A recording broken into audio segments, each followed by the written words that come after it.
Hello, everybody. Welcome on back to baseball here on youtube.com/SeanSaurusRex. I'm Sean. We have 4 games of playoff chasing action for you today. We have the Cubs and the Braves. The Rockies are taking on the Nationals. Nationals still have a chance. They're in an interesting spot. They have games against the Rockies, which is going to be their best shot because that's a wild card series for them. So they can really pull the Rockies back towards them. They're going to need some outside help, but I was surprised to see that they were still kind of in it. It might be kind of a one and done thing of like if the Nationals lose this one, kind of go, I don't know. But I thought that was kind of interesting. Marlins and Pirates and the Padres and the Astros. We are all National League today. And again, we're staying mostly on the East. We're going as far west as Houston. But let's jump into it with our first game of the day. And the reason that we're going to have more of an NL slant is just because the races are closer, or the wild card race is closer. Where are we starting? We are starting with the Braves. Cubs, Braves. Cubs are out of it. They can play spoiler, but the Braves could use a win to keep pace, and they get to face Doug Davis, who we insulted last time, and then he pitched really well. So we will not insult him this time, and we'll see how well he pitches. Welcome on in. Happy Monday. Hopefully it went well for you. Baseball 5 nights a week here on the channel. So you can subscribe and ring the bell for more. Give the video a thumbs up if you're enjoying it. All that good stuff. Let's get going to Atlanta. We did just watch Chicago the other day. We'll try to get through most, if not all, the teams. Chicago 34-41. Atlanta 39-36.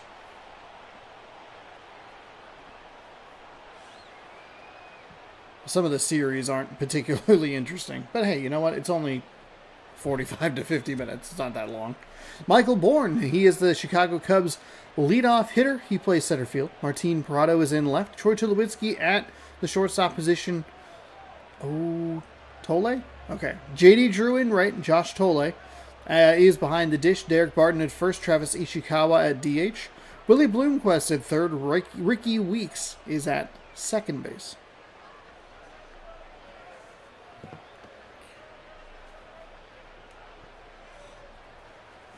Bum, bum, bum, bum, bum.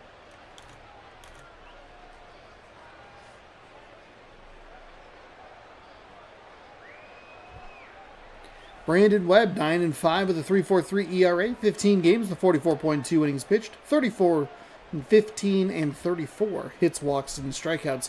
Even number of hits, 2 strikeouts. Pretty good.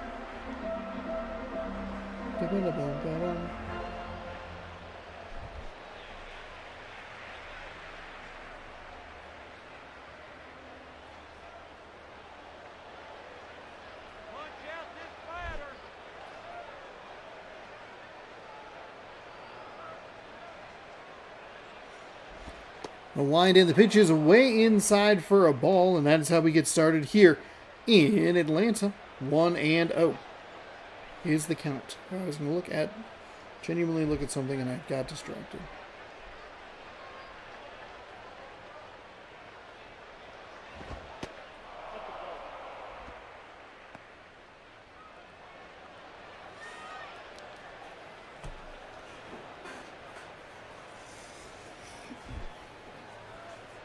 Two and 0.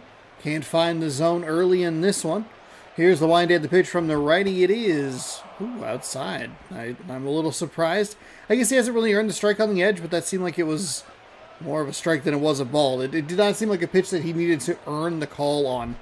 It just needed to be a pitch that was called correctly. 3-0. I think that's a helmet tapper if you're the pitcher, or the catcher more likely. That is in for a strike. 3-1. You got the hands-off controller. Hey, we're going to auto-take until he throws a strike, and then we go to work. So 3-1 the count here. See how aggressive he wants to get. They're set up inside. He's going to go for the bunt. We saw this in yesterday's game as well. I think it was on a 2-1 pitch. It was a weird, it might have been Bourne in the Cubs, where he got ahead in the count, and there's just no reason to try and bunt. Fouled up the third base line. You waste a good at-bat. I mean, obviously, if you get it down, hey, cool, good for you, but he didn't do that. So that's the second pop-up bunt we've seen. That is going to be knocked into the left center gap. This is good news. If you're the Washington Nationals, you need teams like the Cubs to upset the Braves and tighten that division or that wild card race just a little bit more. Of course, you have to go out and do your business as well. But the Cubs put a runner on first, or second, excuse me, with one out. That's where I got the one. Troy Tulowitzki batting .285. He has 8 home runs, 26 RBI, a couple of stolen bases. Here's the wind and the pitch. He tries the inside. Misses low for a ball. 1-0. Tried that curveball in the last at bat and just left it too good of a spot to hit.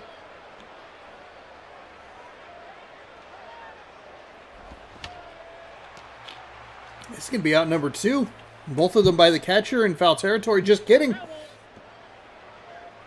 I called it too soon. An absolute doof move on my part. It looked good. Our angle's a little weird, so I probably should wait for the ball to hit the glove, but man, that was odd. So he'll stay alive. The count is 1-2. 1 out with a runner on second. I thought, man, what a bad start for the Cubs. They try the bunt, get an out in foul territory by the catcher. If they get out number 2 in foul territory by the catcher, a little bit of a break for them. Here comes the 2-2 pitch. It is outside for a ball. 3-2. Payoff pitch upcoming. Don't forget to fill out your bracket for March Mascot Madness. Tipping off this Friday at noon Pacific. Here's the wind and the pitch. It is swung on and missed. So the missed play behind the plate leads to just a few extra pitches in the at-bat, but they still get Tulowitzki out. It's just on a swinging strike. There is no way that is where the ball was. 93 miles an hour, just late on the swing, because he really let his mouth open on that one. J.D. Drew batting .303, 5 home runs, 21 RBI. Still that runner on second. That is going to go out toward the left center gap. Is it going to have room? Oh, it's a reaching grab before he hits the wall. Nice job by the center fielder. Get you introduced to this Atlanta lineup. Cubs get the double, but can't come up with the run. No score. Howie Kendrick is the second baseman. He'll lead things off, followed by Gabby Sanchez at first. Josh Hamilton in left. Andrew Jones out there in center field, making that nice play. He'll bat fourth. Jeff Francoeur out in right. Ross Glode, the DH. A.J. Brzezinski, the catcher. Mark Tian, the third baseman. Tommy Manzella is the shortstop.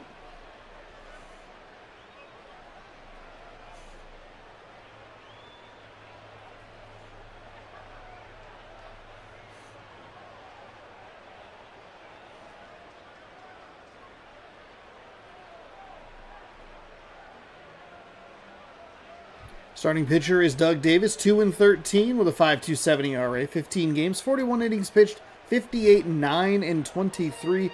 We saw one of his 2 winning decisions. The last time he was up, he was 1-13 playing I believe it was the Padres.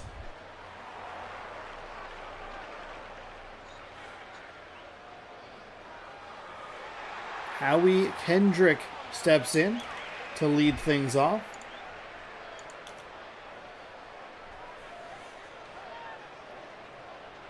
See what they can do here in the bottom of the first. That's in for a strike. I thought the Cubs would have a better shot at picking up that runner who hit the double with just 1 out.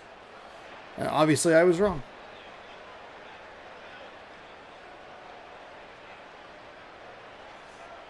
Here comes the 0-1 pitch. Rolled over to second base. Ooh, he bobbles it. Should have enough time to get the out. And that is what happens.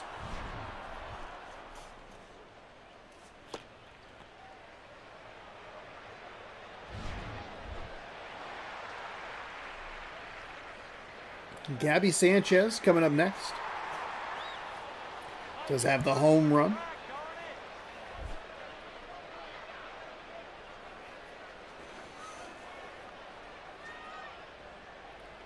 The lefty winds and fires. It is in for a strike.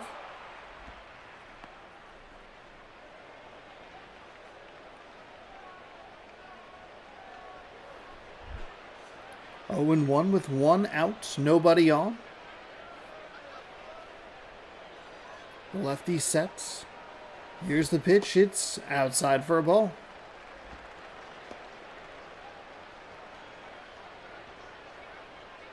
Mariners lost. I guess mild spoilers. I forgot. The game got tape delayed to 7:05 on radio. But it was not available on the Mariners.tv. That's rolled over third base side, but the shortstop comes up with it. Fires on the run, and that is out number 2. So a couple of quick outs here for the Atlanta Braves as Josh Hamilton, who leads the NL with home runs with 18, steps to the plate. It's a lefty-lefty matchup here. The bounce in his stance. Here's the wind and the pitch. It is through the catcher's legs and all the way to the backstop. Doesn't matter, nobody on, so just a ball in the dirt. Here's the wind and the pitch. Ooh, gets that inside edge. Don't know about that. It's 1 ball, 1 strike.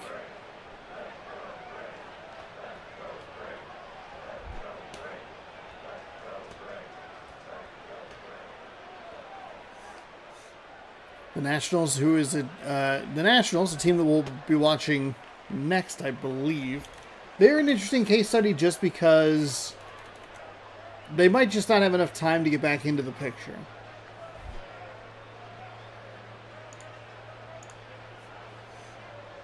We'll see what the Rockies can do, see if they can help themselves out. Big swing and a miss at a pitch at the knees.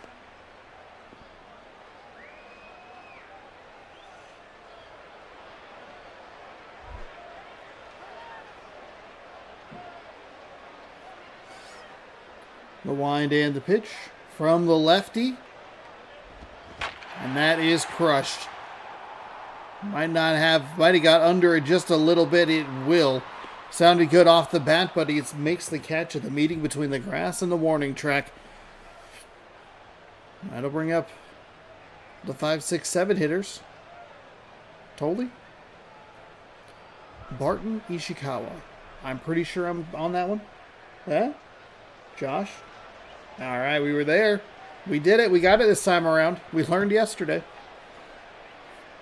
It's the H. It always throws me off.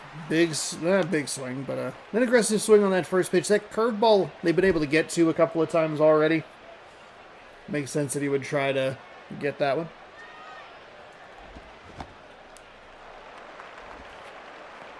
He uses the batter's aggression against him on that to get strike number 2. 0-2 to Tolley. Leadoff hitter in the second. That is a ball.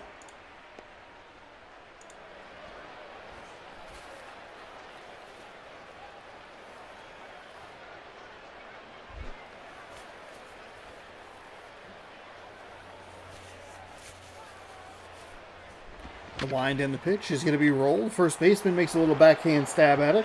Pitcher covers nicely, even though the speed is happening up the first base line. And it's the leadoff hitter out.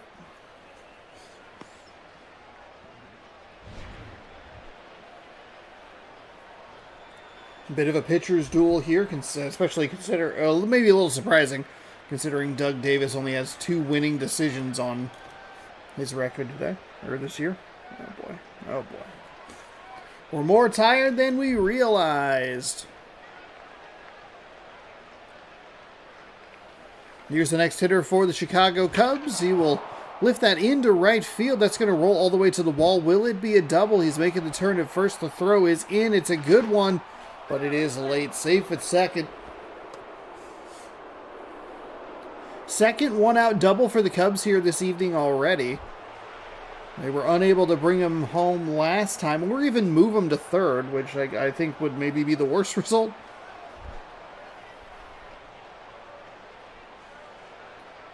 We'll see what he can do here. gets a good take at the knees. That's going to be a strike. Taken. Probably just going to ground it into the dirt. My chair is wiggling on its own. I can feel it.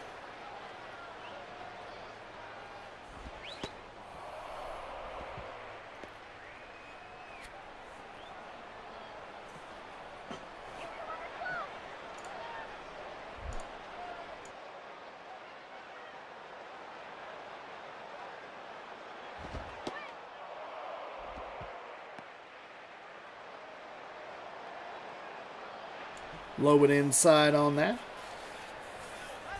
Makes it a 2-1 count. That go-ahead run on second. And he throws it inside again. 3-1.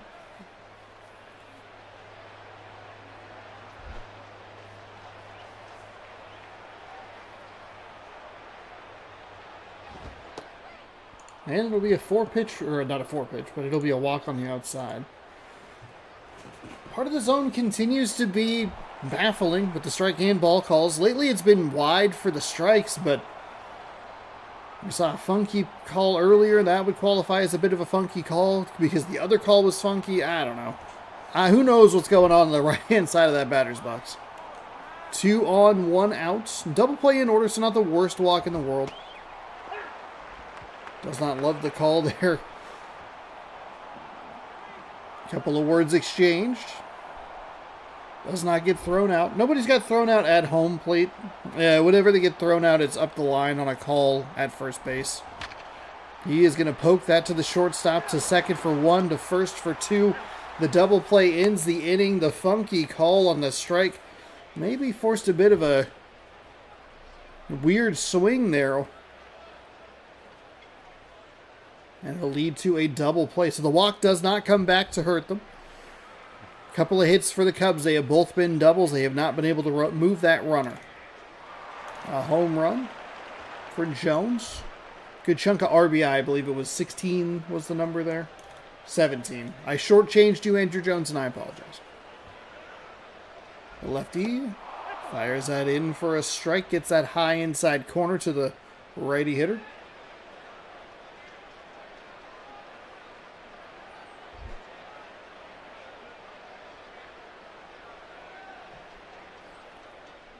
Here comes the 0-1.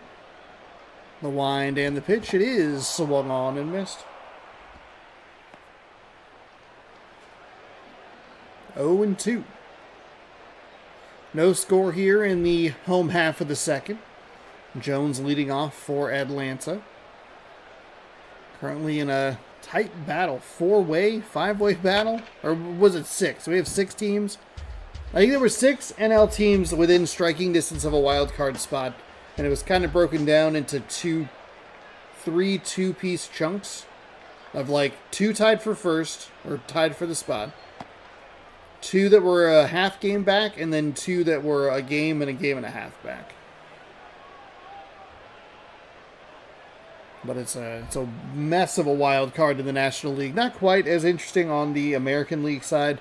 Athletics up 1 game on the White Sox. The lefty winds and fires. It is going to be lifted out towards left field. Left fielder has a beat on it, but it's going to keep carrying. That's gone. Wow. A solo home run for Andrew Jones gives Atlanta a 1-0 lead. Wow. I think if you just kind of, if you closed your eyes and you heard the 2 deep bat cracks that we've heard from Atlanta, the out to center field, and that is the home run, I would guess most people would think that the first crack of the bat, the out to center field, was the home run, and that was the out. And that was why it was so surprising. It just caught a little bit of backspin, a little bit of an air tunnel. That's low. Misses the pitch, or misses the catcher again. Gets all the way to the backstop. Does not matter. Just a ball in the dirt, 1-0.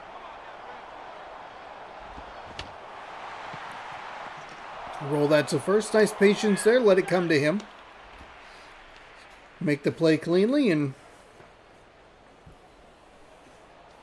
and get that nice, easy out.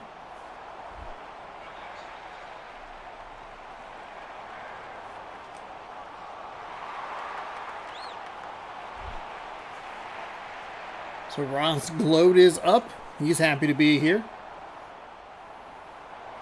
The wind and the pitch from the lefty is lifted in the air. Who's got it? Third baseman's coming over on the mound. Makes the grab, and that is out number 2. 1 pitch, 1 swing, 1 out for Gloat. That'll bring up A.J. Przinsky, only batting 167 this season. 3 home runs, does have 10 RBI, which I think you do like that number, double-digit RBI, with just 3 home runs, and especially with the batting average that bad.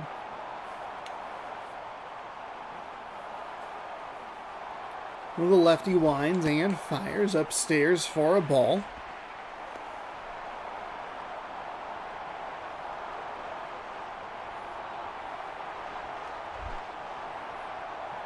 One and oh. Sets, winds, and fires. A little slower than I was anticipating. First baseman makes a nice backhanded stop. But he's safe! The pitcher didn't cover correctly. Oh my goodness. The first baseman made a really nice play there. Well, backhand stop. What happened? Mark Tien's coming up. Cubs should be out of this inning with just a 1-0 lead. Yeah, he just never got going. Beats him by a step. And the interesting, though, kind of the weird thing is, and I think this happens in real life as well, when the pitcher comes over to catch, they really do the stutter step.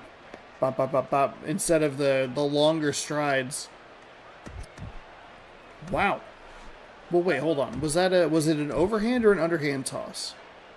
We're not looking to blame you, first baseman. You make a nice play. Oh, that's a lob. That's a piece of cake. You got to be able to get that. Doug Davis not helping his own case. He's 2-13 for a reason.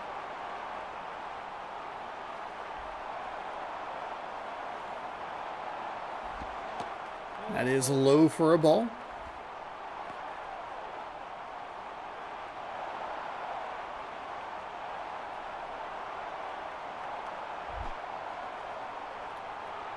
So 1-0 with a runner on first. Should have been out number 3. Can Atlanta make them pay? Maybe a little insurance. That's inside for a ball. Makes it 2-0.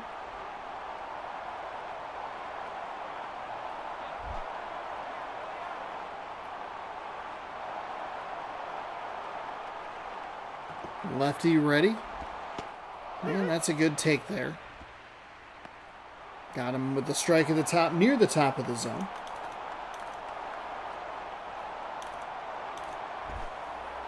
Two and one. The lefty sets.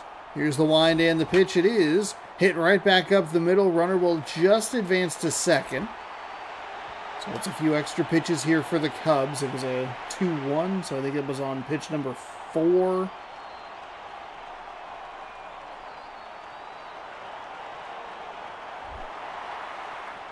So like about four extra pitches and a hit.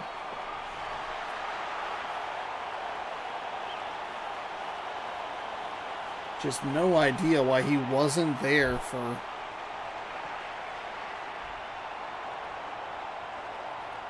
to cover first base. The lefty winds and fires. That is foul, third base side.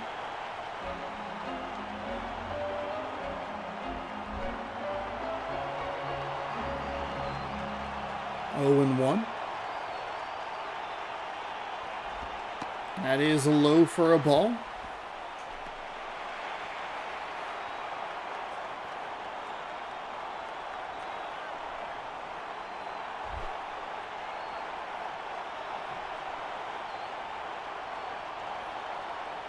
One and one with 2 outs. Oh, Cubs are going to get out of it, so it's just some extra pitches and a hit. Solo home run puts them on the board. 1-0. Weeks, Bourne, and Prado. Lineup will flip over. Chicago will look to extend this game at the top of the third.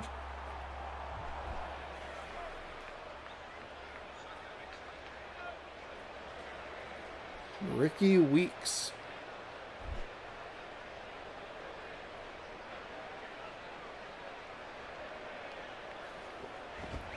And Weeks will get on board, leadoff single into right field, trying to make this thing interesting. Michael Bourne is 0 for 1. Batting .261, a home run, 8 RBI.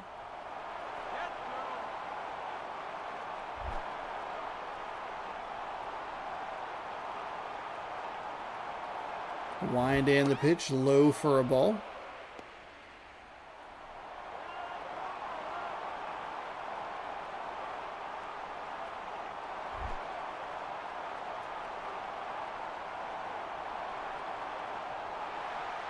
Oh, they're going to put the runner in motion down to second. He's got that clean, safe on the steal attempt.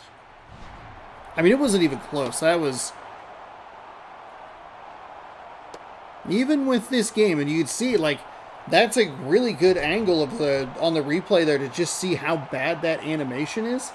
When they slide in, and it's... Not only does it slow them down, but you see how far back their feet are. You got to stick a leg out. You got to get yourself extended a little bit. That's going to be hit right to the pitcher. Over to first, in time for the out. Holds the runner at second.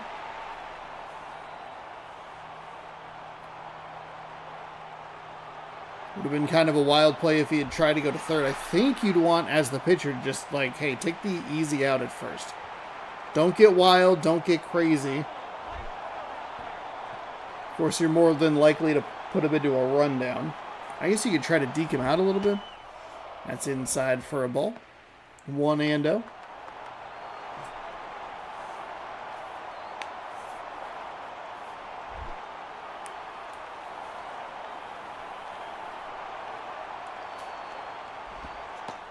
That's out of the zone for a ball.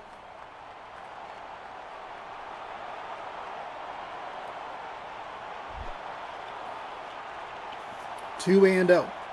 Tying run in scoring position. Here's the wind and the pitch. That's in for the strike. I like to take in that situation. Don't give them an easy out. You've already done that once, almost twice, as the Chicago offense. There's no reason to do it here in the third. That's going to be blocked nicely by the catcher behind the dish. It does create a 3-1 count, but it does not get to the backstop. Though it does get interesting depending on where that ball goes. Then that kind of... Oof, that's a nice strike of the knees. If that ball goes... If the catcher's not able to defend it on that 2 pitches ago, and it goes toward the third base side, they don't typically go. That is going to be cracked out towards the center field. Center fielder will have it. The deepest part of the grass. Almost. That ball almost carried over him. He is safe at third. Tying run just 90 feet away.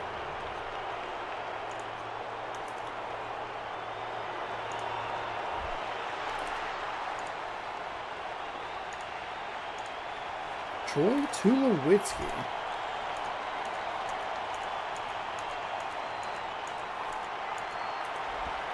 Tulowitzki takes that pitch inside for a ball, 1-0.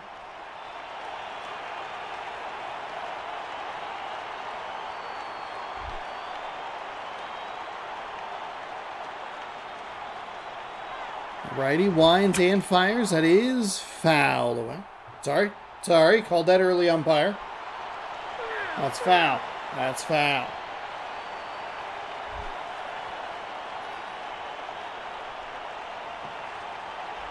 The righty sets and fires. Tulowitzki punches that up the third baseline, foul, or pulls it.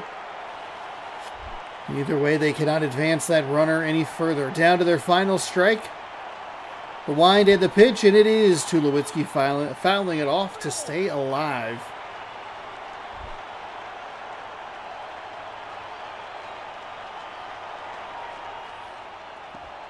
And Tulowitzki takes outside for a ball. Makes it a 2-2 count? Yes.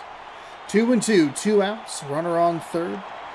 Tulowitzki with a good swing can tie it. A great swing can swing the lead in their favor. Here's the wind and the pitch. Tulowitzki He's going to lift that one into left. We are tied at 1.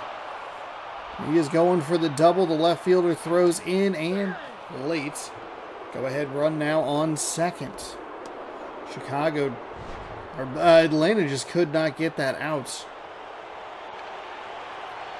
1 run is such a difficult number to hold on to in the top or bottom of the third. J.D. Drew 0 for 1, batting .300, 5 home runs. The righty is ready. He'll wind and fire. It's going to be hit into center field. That's going to score the go-ahead run. Chicago's offense has been pretty dormant today, but all of a sudden they pick up 2 runs in the top of the third. Wow. Webb giving it up. This is not what you want to see if you're an Atlanta fan.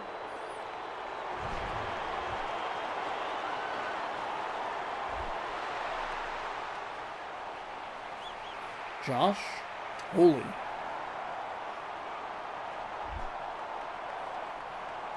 Can they add any extra insurance on Atlanta? Just needs 1 more out to stop the bleeding here. That pitch is not going to help way outside.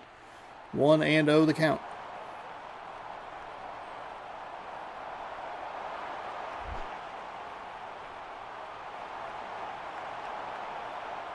Here comes the 1-0. That is foul. Foul ball. 1-1.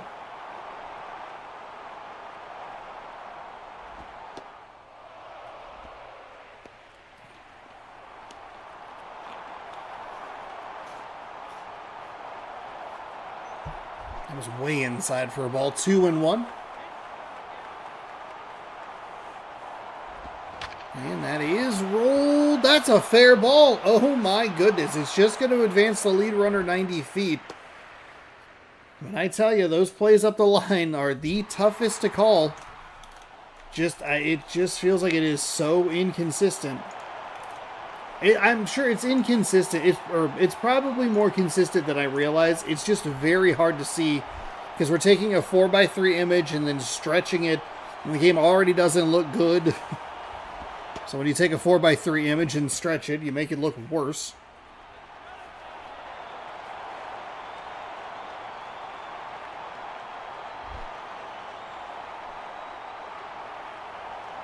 One and 0. 2 on, 2 out. Pitcher just needs 1 more out. Been saying that for about 4 batters now.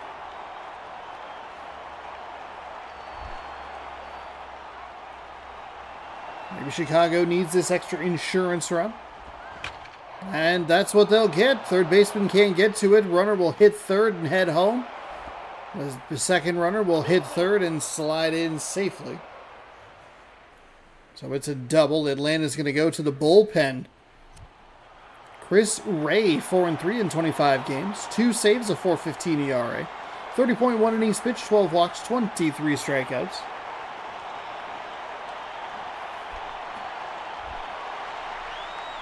Travis Ishikawa, he's been issued a walk. Now working with a couple of runners in scoring position. Look, if we're going to get an inning like this, where all of a sudden the team figures it out and is able to score a bunch of runs, let it be in the top of the third, not the top of the sixth. And all you're like, he couldn't have done this at any point over the last hour and a half.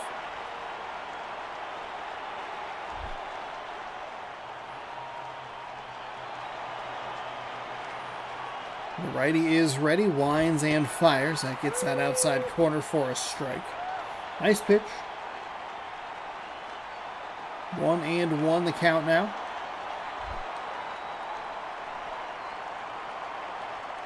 Nods in approval of the pitch selected for him by the catcher, and that's going to get a very generous strike call. I kind of can't believe it. Actually, I can. The zone's been a little low today. The wind and the pitch. That's way low, way outside.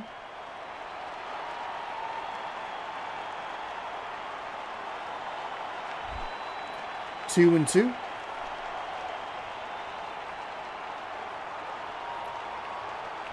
That is inside. 3 and 2.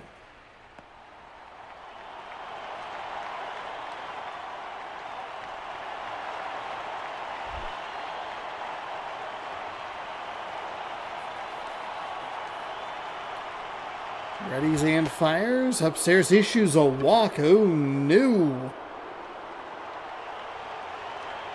So the zone feels like it's a little low. Like they just took it and just squished it down a ball.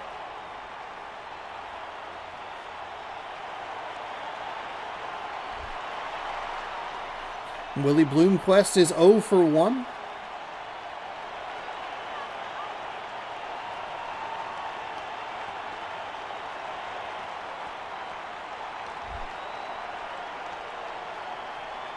Bases loaded, 2 gone. The Atlanta Braves just cannot get out number 3. Oh, I thought he put a good swing into it, but drives it foul.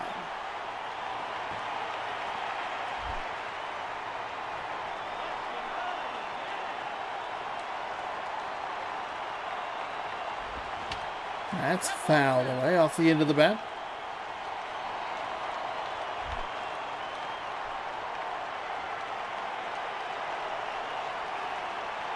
Righty winds and fires, and that is foul again. Foul ball, foul ball, foul ball. 0-2 count here. Cubs looking for some more insurance.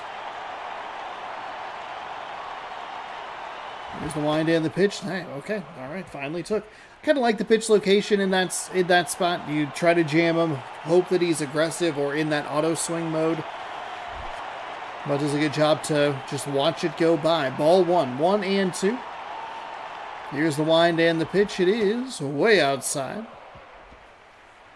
Maybe the catcher needs to go talk to the pitcher because that was a real bad pitch.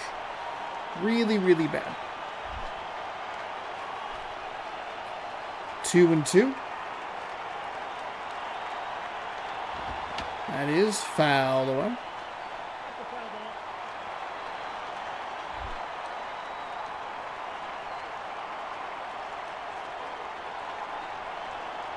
Another 2-2, and that is going to be hit to the first baseman.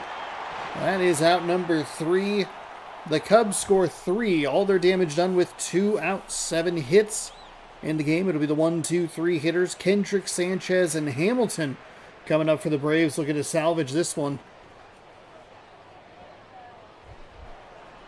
And we know that it's the bottom of the third. We're not confused and thinking that we're in extras like we were yesterday. See what Howie Kendrick can do here.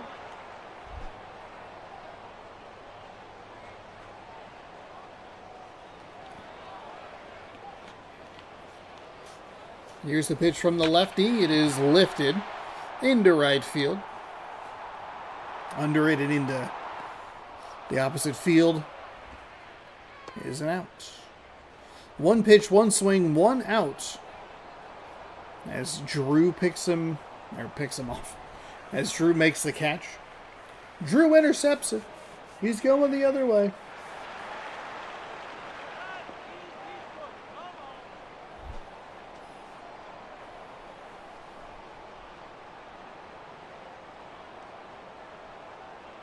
Lefty winds and fires. That is low for a ball. The big 12-6 curve, I would guess. Change up, whatever it is. 1-0. 1 gone. Lefty winds and fires. Low. Good eye for Atlanta. That's what they need. They got to be patient here. Bloop and a blast. Or you can do what the Cubs did and try to pick up everything with 2 outs. 2-0.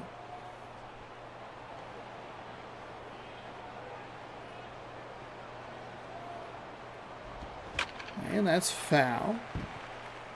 Third base side.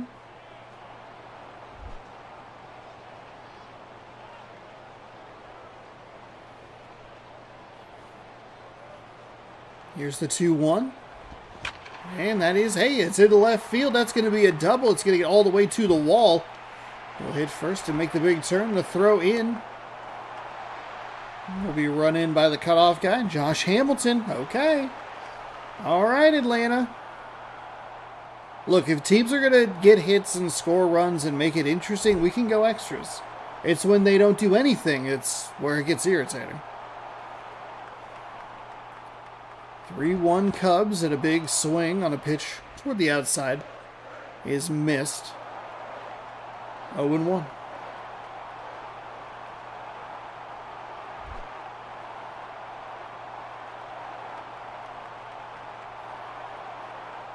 Here comes the 0-1 from the lefty. It is lifted out towards the left center gap, and that is going to mean that that second run is crucial for these Chicago Cubs. The underhand toss meant that he was in safely easily.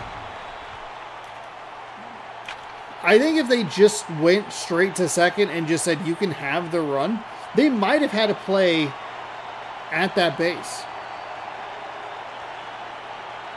Because it's a pretty strong throw in. It's just that the relay is awful. So it is 3-2. Andrew Jones already has the home run today. Can he walk off the Cubs here? Tying run on second. Winning run at the plate. Here's the wind and the pitch. It is in for a strike. 0-1. There's a location.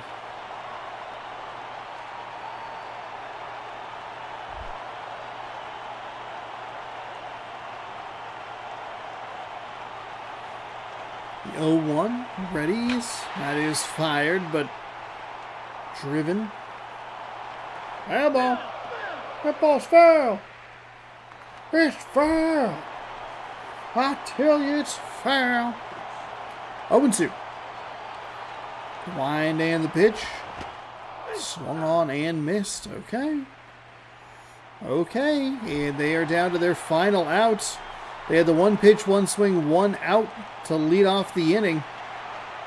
They've been able to pick up one run. That's why that second one is so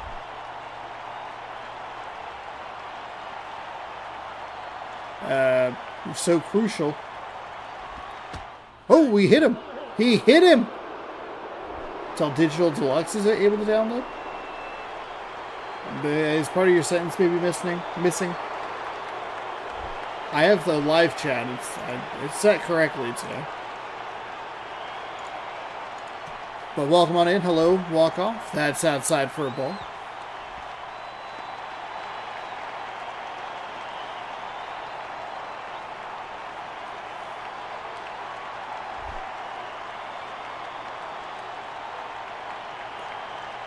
One and oh. The wind. The pitch. Low for a ball. Atlanta's tying run on second. Winning run on first.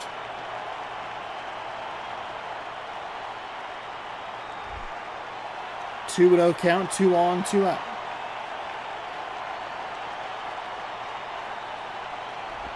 And that's going to be hit over to the second baseman. He bobbles it. The throw is going to be late. He's safe at first. Oh, no. He makes an error in the worst spots.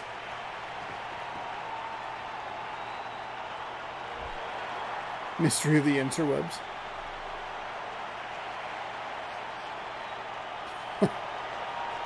$17 days, 1 hour, 17 minutes. Woohoo! Get excited. The wind and the pitch. It is in for a strike. It's getting tight here for the pitcher, Doug Davis. Or Doug Davis's good luck charm, apparently. 0-1. I've just jinxed him. Absolutely just jinxed him. Walk-off grand slam coming right now. No, it poked up the third baseline.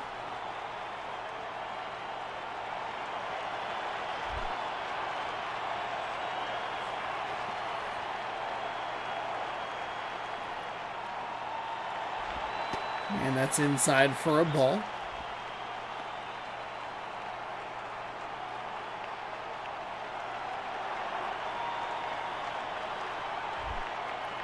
One and two. Steps in, fires. That is fouled away. So the Braves down to their final strike.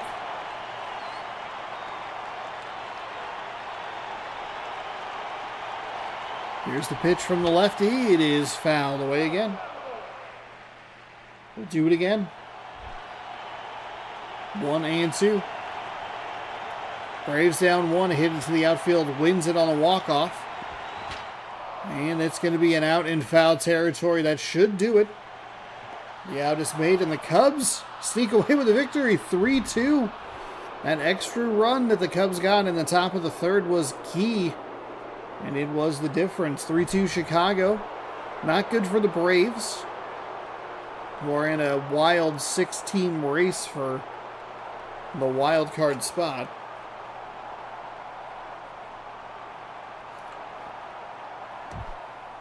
Derek Barton 2 for 2, a couple of doubles and an RBI. You can see the scoring there. Doug Davis picks up his third win. He has won his last two decisions that we have watched. And Brandon Webb's 9-6. Jones is second of the season. Pardon me. There's Derek Barton. And that is game number 1. While it's loading into the menu, don't forget to fill out your bracket for Mascot Madness, tipping off on Friday. The current plan is to be alive just a little bit early. We'll watch some random games, and then we'll jump into it about noon Pacific time. Let's catch up on a few scores. The Orioles over the Royals. Oh, okay. We have the Blue Jays over the Yankees. Thought the series was going to be a lot bigger, but the Blue Jays just never were all that good. Rays over the Rangers 3-1. Athletics pick up a 1-0 win over the Guardians. We watch the 3-2 victory, and we will head to Nationals Ballpark. Nationals and Rockies. Thanks everybody for hanging out. Hit that like button if you're enjoying the content. Subscribe if you're new. We'll have all-day coverage of MLB The Show 26 on the 13th when it comes out. 17 days, 1 hour, and about 10 minutes from now.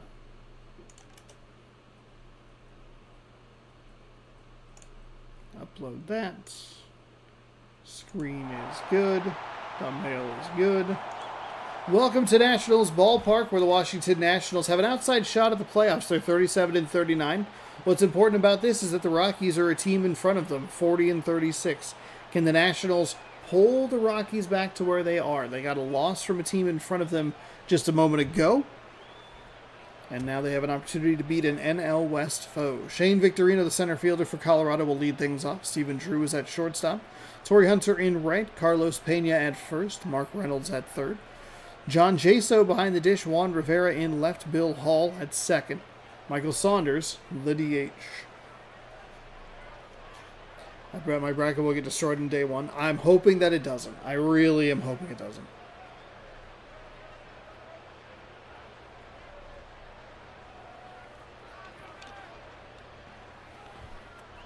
Tim Hudson 6-7 with a 6.81. 15 games, 38.1 innings pitched, 46, 19, and 20. The hits, walks, and strikeouts. There's your Washington Nationals defense. Haven't watched a ton of Nationals baseball lately, so it's been a while since we've seen this this defensive lineup.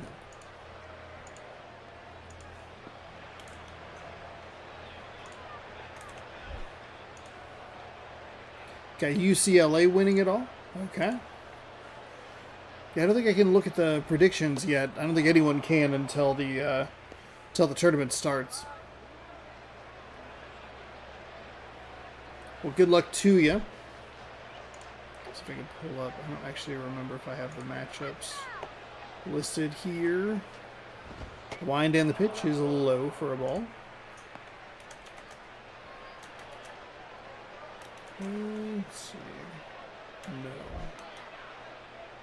UCLA.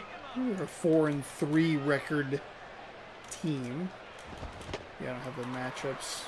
That's okay. That's all right.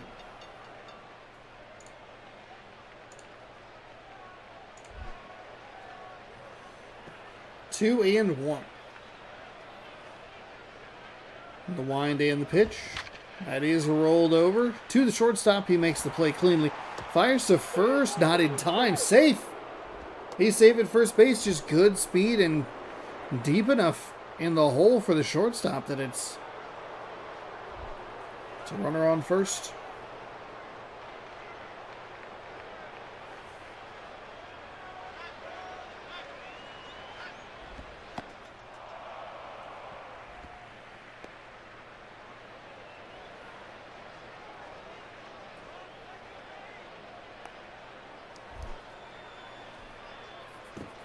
1-0.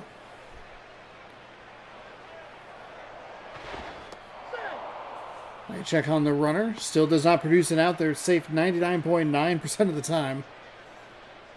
Safe without even a question. Don't feel like they've been throwing over a ton recently, but doesn't stop them in this one. 1-0. Pitcher comes set. Fires toward the plate. And that'll be past the diving third baseman. Runner will advance to second on the play. 2 on, nobody out. Colorado kind of trying to do two things at once here. They're looking to put a nail in a coffin of the Washington Nationals, and they're looking to keep themselves afloat.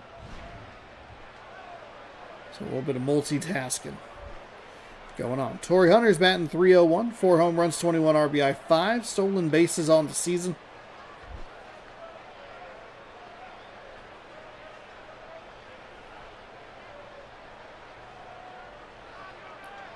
The wind and the pitch, it is outside for a ball. I think the catch was maybe a little bit surprised there. Seems like that's an animation where, like, they catch it and then the umpire doesn't give a reaction, but they kind of just look like they freeze in this game. 1-0. That is a strike.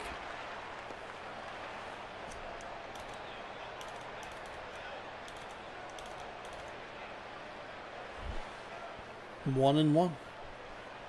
Colorado looking to get out to a fast start here in Washington.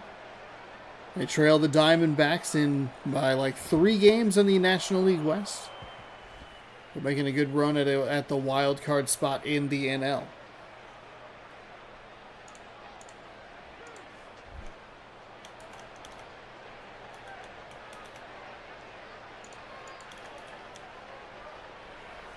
Here comes the 2-1 from the righty. Low for a ball.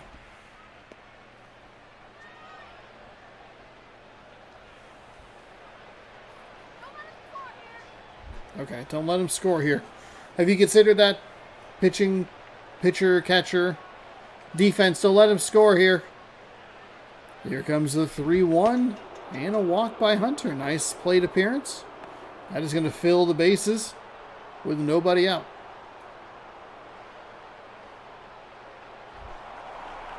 Carlos Pena, .257 average, 9 home run, 19 RBI, 9 RT9.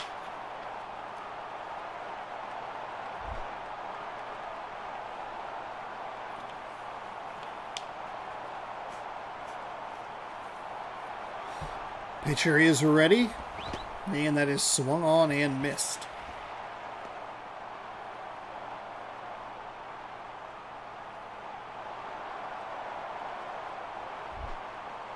Oh, and 1.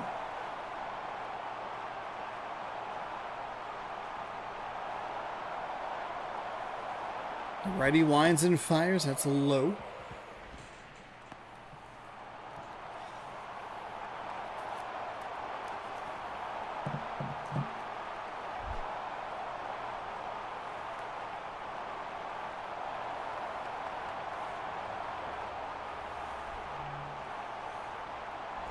Pitch stays outside, gets the strike. Batter and I agree.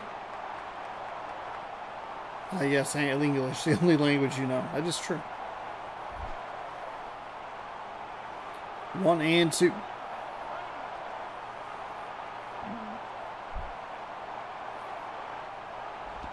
That is outside for a ball.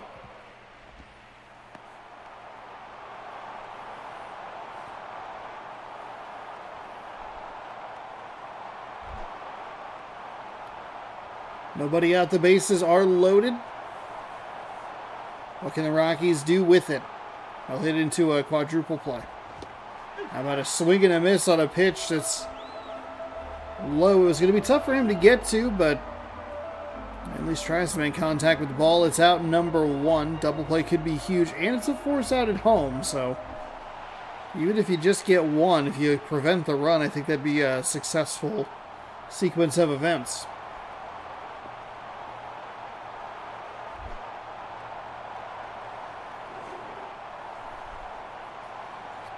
The righty is ready. Comes set. Winds and fires. It is hit into left field. Oh my goodness, the runner at third dove back. The runner at second is going to nearly catch up to him. It'll be 2 runs scored fairly quickly. It is 2-0 Colorado on the 1-out RBI double. Look at that. I mean, it's not even close. You can see the runner on third diving back.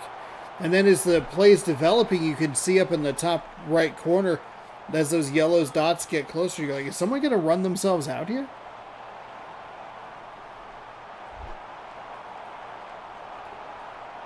So a fast start for the Rockies. That's what they need.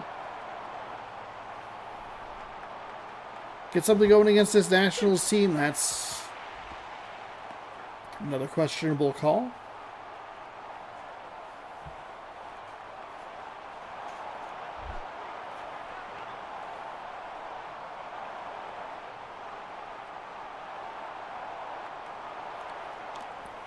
The righty is ready.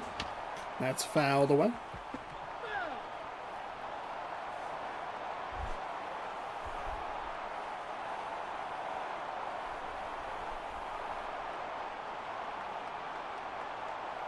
The righty steps and fires. That is hit. They're going to go home. And he's out. He's out at the plate. You know, thankfully nobody's injured, but it's a horrible base running decision by Colorado. Just take the out at first. It's no big deal.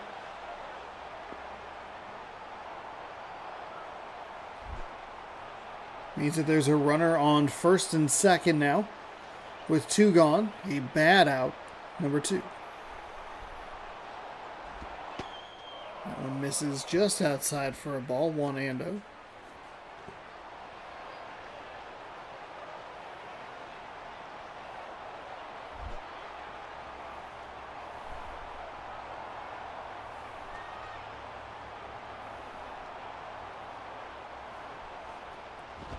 And inside 2-0.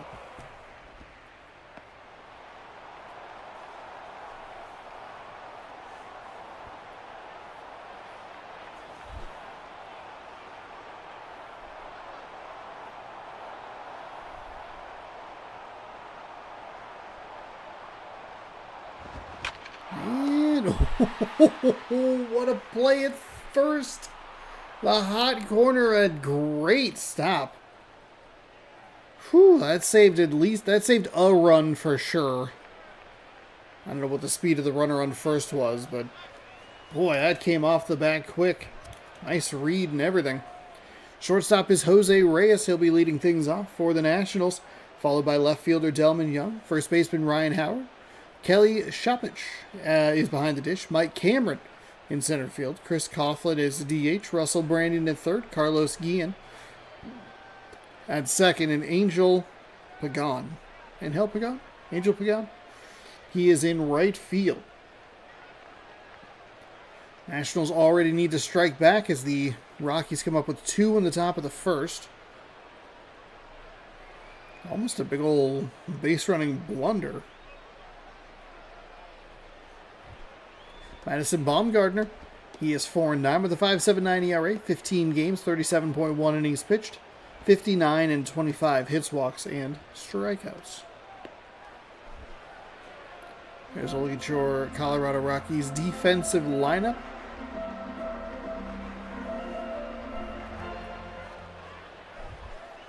Jose Reyes is batting .264. More stolen bases than RBI. 10 steals, 9 runs batted in.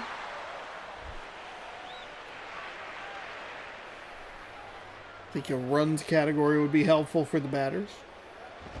Because if you look at that and you pair the 10 stolen bases with how many runs he scored, you subtract that 1 home run, then I think it's easier to put the context of how effective his stolen bases have been. Reyes fouls that one off. An aggressive swing at the pitch on the inside, 1-1.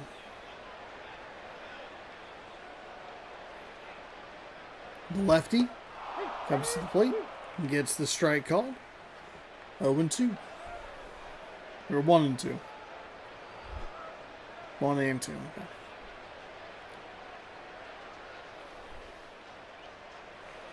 Lefty winds and fires. A big old looping pitch there. Misses everything.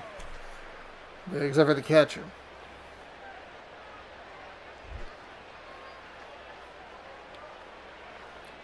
Two and two. And that'll be lifted into right field. Nice play there. At least to just get something on it and put it in play. Got it to get over the first baseman's head. And a runner on immediately.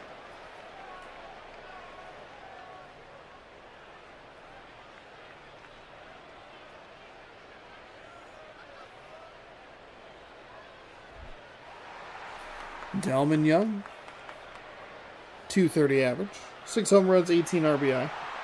Oh, nice.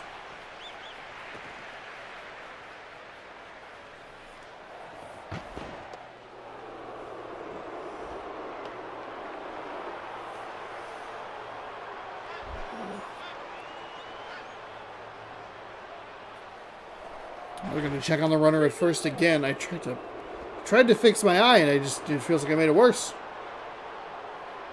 Actually, you know what I did was I made the lens on my glasses worse. That's the problem. Here's the wind and the pitch. He finally throws it towards home plate. All right, disaster averted. 1-0. The wind of the pitch is fouled away.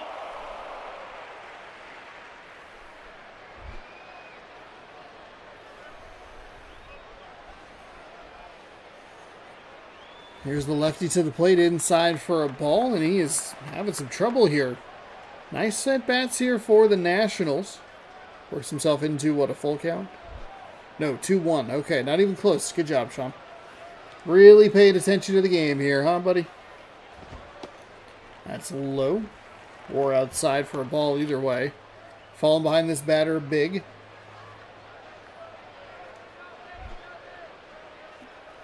Three and one. That is foul. That's foul. That ball's foul. So a long first inning as they check on the runner at first. He's safe, as he always is. Quite literally, that sounds dramatic, but it's not. The lefty set. And gets the swing and the miss on Young. Nice job. Howard's batting .310 with 10 home runs, 29 RBI. No stolen bases, though with that... Though with a runner on first base and just one out. See if he can pad some of those stats. I mean, this is a guy, .310 average. The wind and the pitch is... Oh, baby. That's a foul. Wow. 0-2. The wind and the pitch. Howard thought about it. Does not go.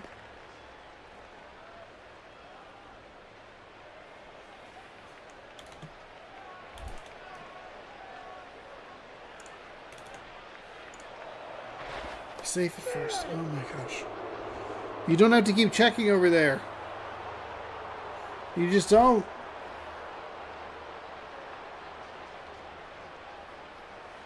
One and two.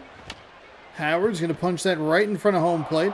No choice but to just take the out at first. It'll advance the runner into scoring position. For Kelly Shoppich. It is indeed Kelly Shoppich. He's batting under 100, which you do not like seeing. See what we can do here with the runner on second, 2 gone. The lefty to the plate fires and gets the strike called at the knees. 0-1.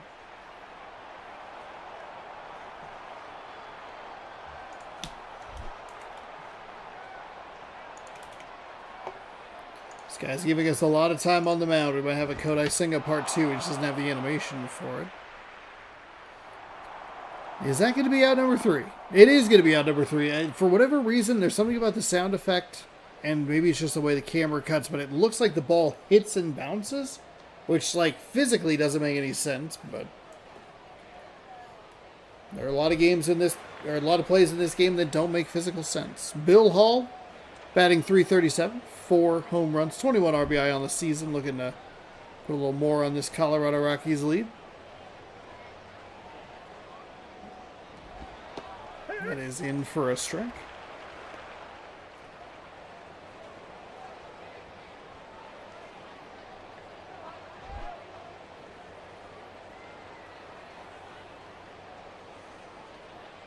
The righty winds and fires. That is foul. Third base side.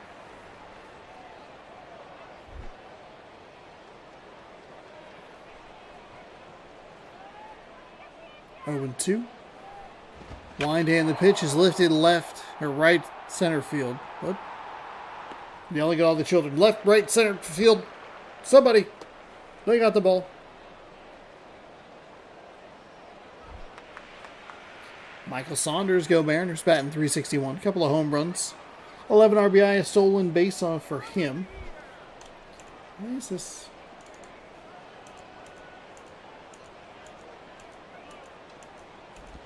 Saunders fouls that one away. All right, that's fine. It is indeed foul, umpire. Thank you.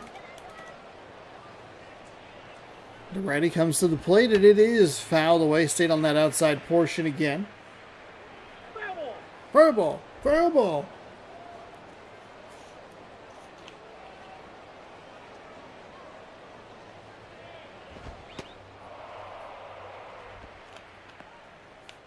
And that pitch is low.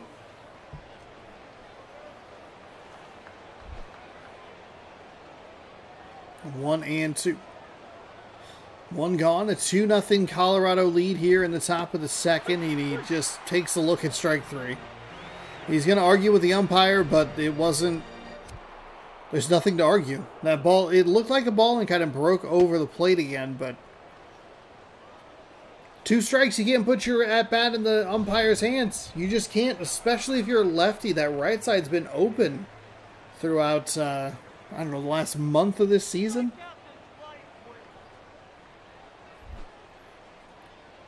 So now he'll work with 2 outs and nobody on in a 2-0 game. The righty winds and fires. It is low for a ball.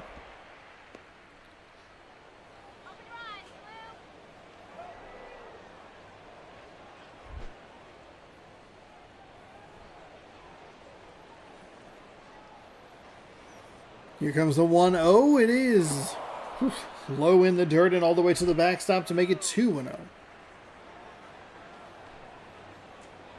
Pitcher for the Nationals needs to come in the zone. Pitcher for the Rockies needs to make sure he throws a strike before that bat comes off the shoulder. 3-0. Got to be hands off controller.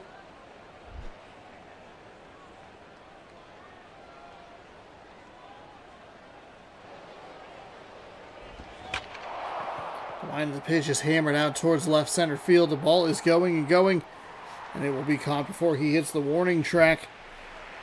No damage for Colorado. It's going to leave it a 2-0 game for Cameron, Coughlin, and Branyan. No idea what that name could be. So Mike Cameron's out in center field today for the Nationals. See what he can do offensively. As we are getting set for the bottom of the second inning. The wind and the pitch is in for a strike. It's kind of a long first inning and a half or so. Colorado able to get a lot of runners on base, but not really able to do as much as they probably would have wanted, or maybe even should have done with that situation. There's going to be weak contact on the inside part of the bat. And it will be an out in foul territory to the catcher. Chris Coughlin's next, 208, no home runs. 12 RBI and a stolen base.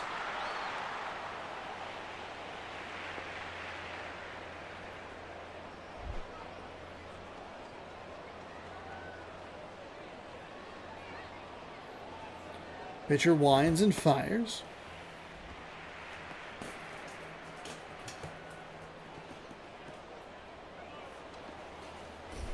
Thought I heard a lawnmower. I'm like, it's way too dark for people to be mowing the lawn. Might have just been something Just a loud vehicle in the area, right to first base for the out. Anticlimactic at bat. Russell Branyan, batting .276, 6 home runs, 18 RBIs, no stolen bases.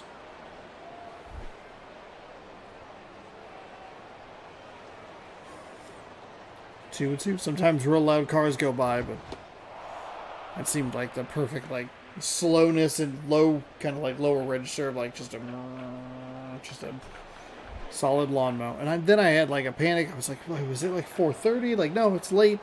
It's very late. You could feel the tiredness. Slice foul. Sorry. Foul ball. Slice for a foul ball. 0-2.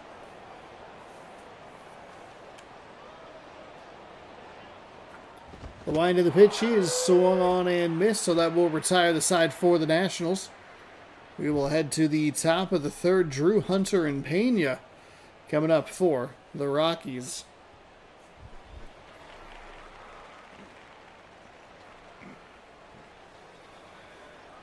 Second time through the lineups can be really tricky for some pitchers.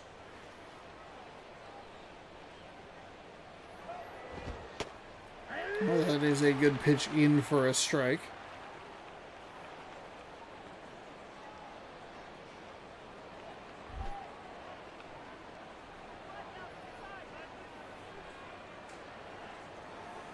Here's the wind and the pitch. It is low for a ball.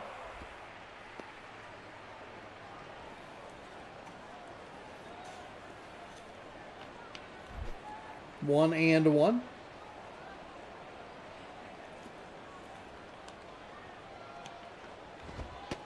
And that gets the inside corner. I think if you're the Rockies, you'd like one more insurance run.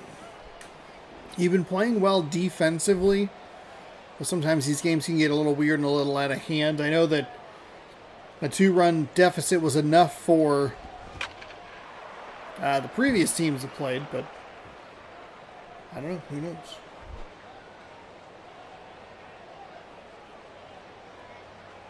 What are we on? The wind and the pitch, fouled away.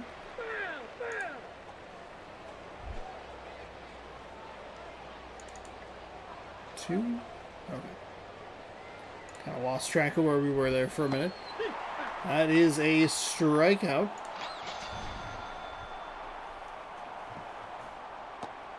It's like it was right at the knees, maybe. I think sometimes I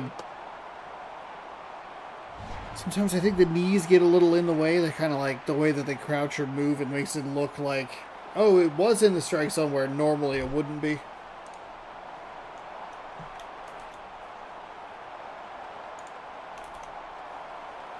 The wind and the pitch is absolutely obliterated. Torrey Hunter drives that one deep to left field, and it is 3-0 Colorado.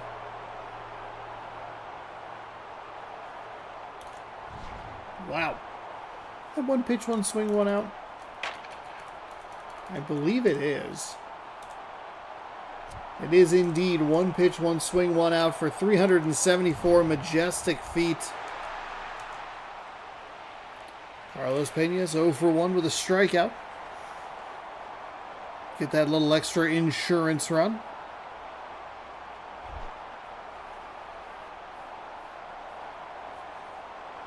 Just the one gone. Wasn't sure if it was 1 out or 2 outs, but just the 1 out. That pitch is way low for a ball.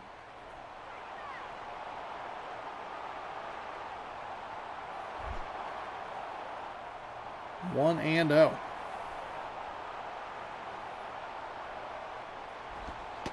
That's a low for a ball.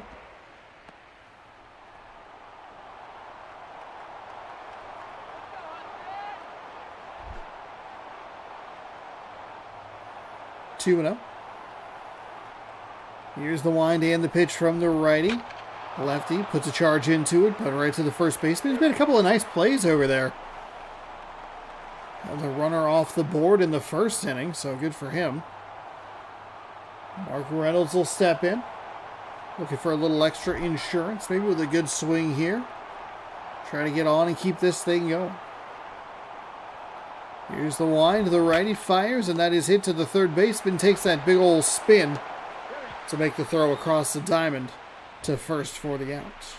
3 runs on 4 hits for Colorado, no runs on 1 hit. It'll be Guillen, Pagan, and Reyes. A couple of Mets in there. I don't know why Reyes' hat and shirt are so much brighter.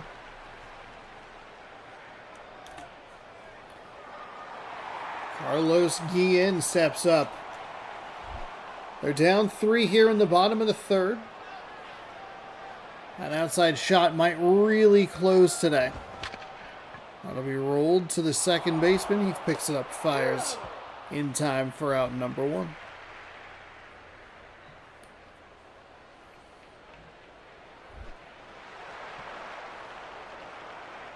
All right, what is it?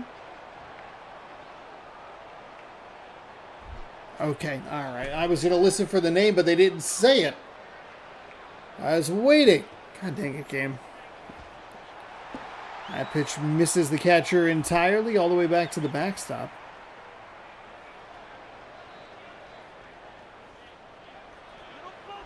Wind and the pitch is fouled away. Foul ball.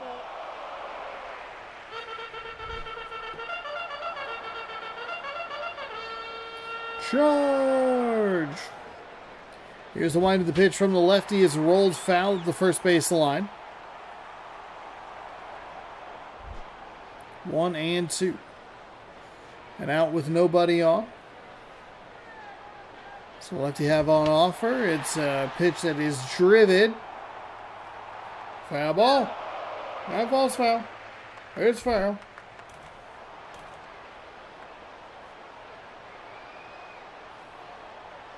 Here's the wind and the pitch. It is. Oh, got past. It looked like the pitcher did that little sneaky, like, I'm going to swing around and grab it with my hand. Couldn't come up with it. 1 for 1 for Reyes.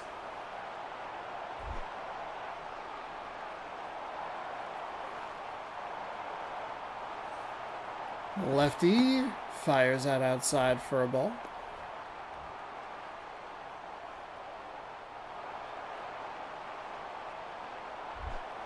One and 0. Washington has no reason to put this runner in motion. I think that's in for a strike. We've seen it a couple of times where, like, the team that's behind really doesn't need to try that hard, and then they just throw them into, like, a super weird spot. But yeah, 1 out, you're down by 3. You have the tying run on deck. Just stay alive.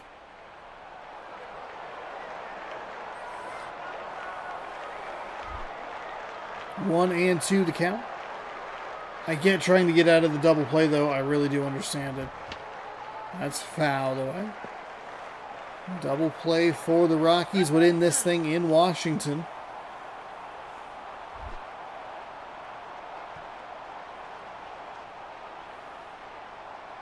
Lefty comes set, fires low for a ball.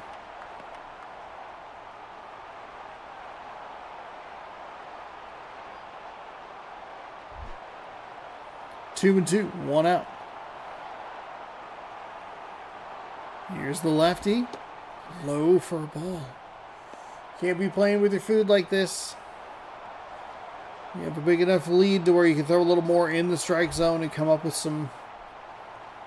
either some weak contact or a swing and miss. There's the wind and the pitch. It is lifted right center field. Looks like the center fielder has a beat on it, and he will make the catch. That's only out number 2. It's only out number 2. I was thinking double play. I tricked myself a little bit. Whoopsie daisy.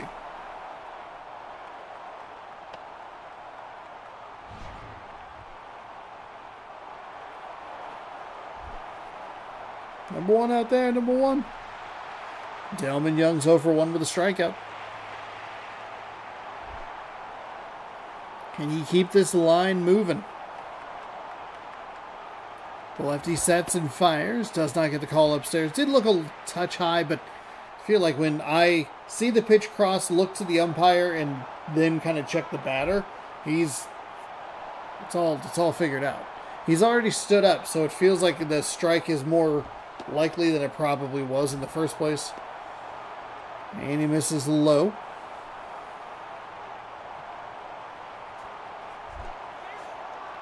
2-0.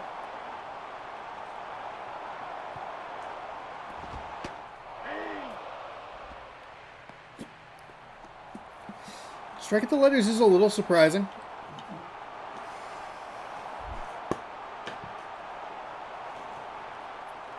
Does make the count 2-1. Batter still ahead. That one stays upstairs. He's trying to get cute up there. Can't really come up with anything. 3-1.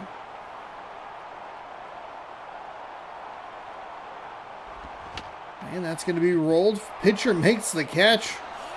Makes the fielding play. Throws to first in time for the out, and that will do it, Colorado. Big win for them. I think that's probably going to shut the door on the Nationals season. It's going to push them. I think it's going to push them 4.5 back. There's only 6 games left, 7 at best. Because we have the 4th, 3rd, 2nd, 1st, 30th, 29th. Actually, it's 6 games at best. Madison Bumgarner, 3 innings, 2 hits, 2 strikeouts. Doesn't have a photo, but is your player of the game. 2 in the first for the Rockies, 1 in the third. Madison Bumgarner improves to 5-9. Tim Hudson falls to 6-8. Hunter's 5th home run of the season.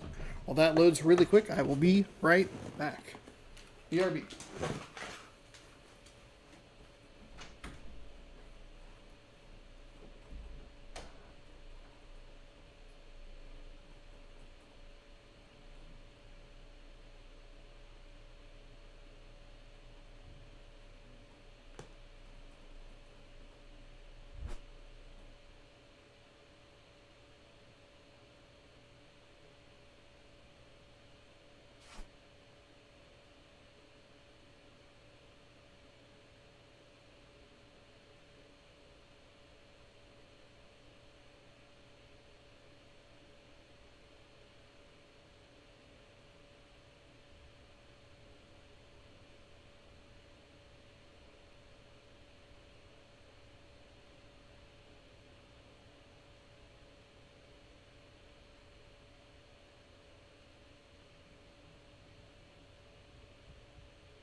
And we're back.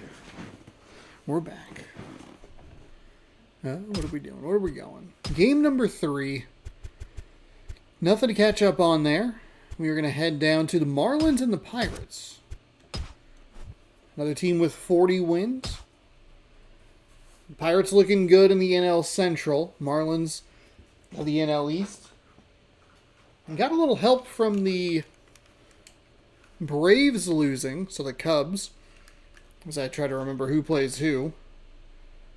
I think right behind that, talking about the Astros, I believe, in that crowded NL wildcard. I was trying to pull up the photo. My computer's been getting worse by the day. It was San Diego has 40 and Houston has 39. But we're not worried about that right now. What we're talking about are the Pittsburgh Pirates, 43-32, taking on the Florida Marlins, the Miami Marlins, 40-35. Welcome to Pittsburgh, game number 3. About to get started here for you. It'll be led off by Lance Nelson, the center fielder, Todd Helton, the DH, Alex Rodriguez, the third baseman, Pat Burrell in left, Garrett Jones in right, Paul Konerko at first, Orlando Cabrera at the shortstop position, Jesus Flores. I'll be back. Got to use the phone as a phone. Okay. Hope your phone usage as a phone goes well. Jesus Flores behind the dish and Danny Espinosa at second.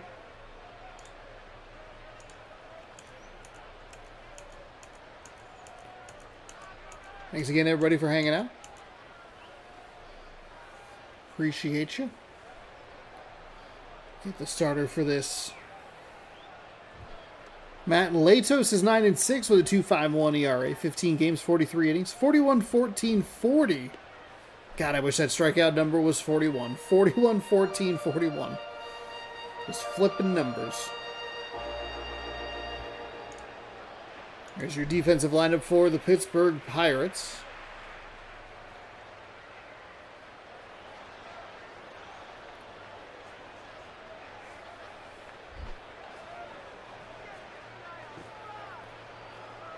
Florida.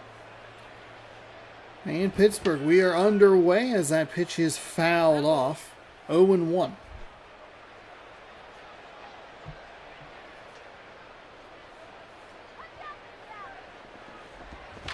And that'll be, oh my goodness, right back to Latos. Wow.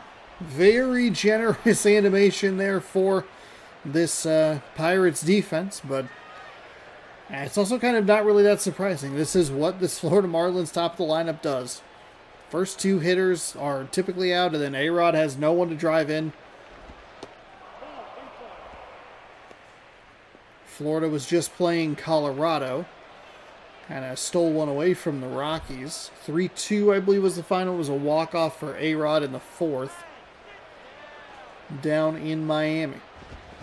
That is going to be rolled over to the shortstop. Fires to first in time, and just like it usually is, 2 outs for Alex Rodriguez, who's batting .350, 10 home runs, 24 RBIs. He had 9 home runs yesterday. The game-winning home run was an absolute no-doubter. They just kind of chipped away.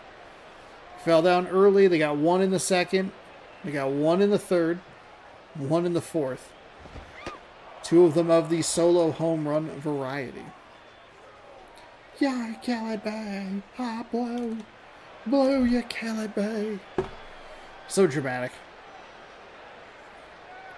Here's the wind and the pitch from the righty. It is way outside for a ball.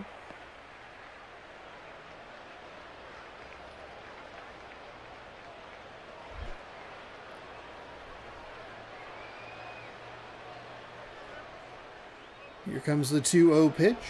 It is rolled to the shortstop. And it'll be a 1-2-3 inning for the Florida Marlins. That'll bring up a Pittsburgh offense that at times has been very potent this year. We'll introduce you to them in just a moment. It's Nick Markakis in right field, followed by Ivan Rodriguez at first. Robinson Cano at second. Jose Bautista at third. Nick Johnson is the DH. Alfonso Soriano in left. Miguel Olivo is the catcher. Crispy Young, Crispy Quick is in center field. And Ryan Theriot is the shortstop.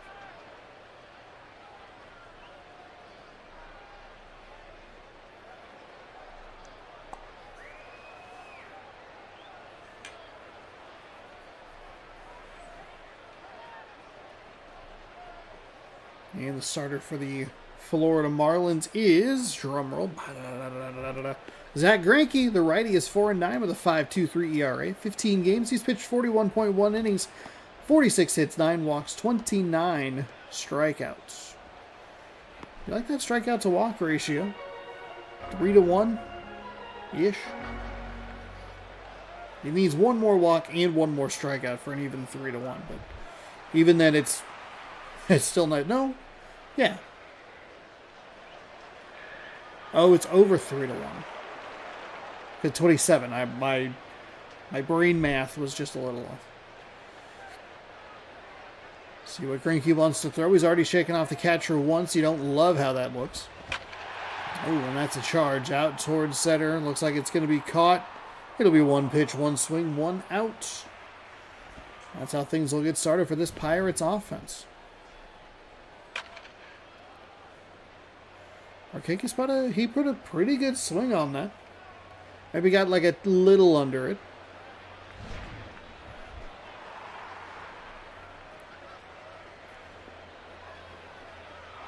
Ivan Rodriguez stepping up.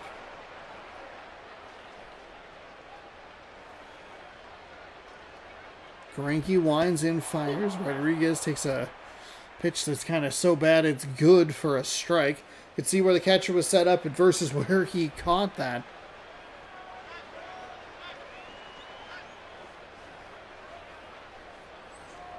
The wind and the fire. The pitch inside. Gets the strike. So a couple of times now, Greinke feels like he's missing his spots with the catcher, but it's not really that much of a concern considering the fact that he's still getting the strikes.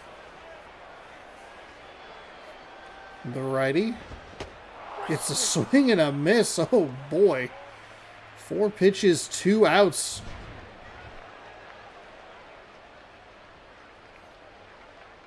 This game is a little more important for the Marlins. Pirates obviously want to be in contention for seeding purposes or whatever. But they're in a much better spot in the NL Central than the Marlins are in the wild card race. And that's the only way the Marlins are going to get in is via the wild card. I think Philadelphia might be a win and clinch team. So we might not see the Philadelphia Phillies for the rest of the season because they might have that locked up. But maybe if there's something interesting as far as the seeding, we could look at that. Do not have... I have MLB 06, the show, on PS2, and this one on PS2.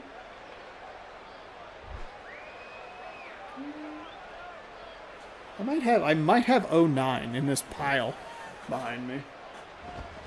Ooh, Cano with a big swing and a miss there.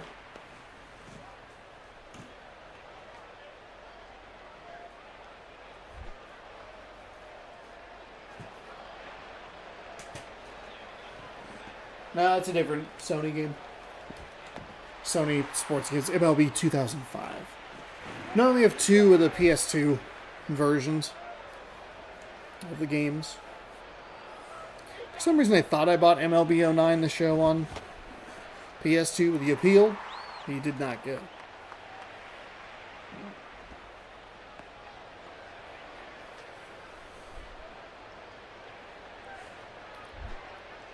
If I have, I don't know, I might collect. I want to collect all of them, but then there's the one that's really expensive for the PS Vita. I'm like, I don't need to worry about it. MLB 2005 from 989 Sports, yes. Burrell, Jones, and Konerko coming up. Both teams go down 1-2-3 in the first. We'll head to a scoreless second. Led by Pat Burrell, 280 average, 6 home runs, 22 RBI.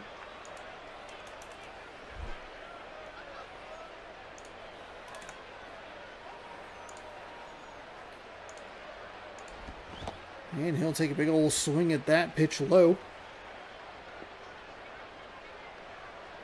0-1.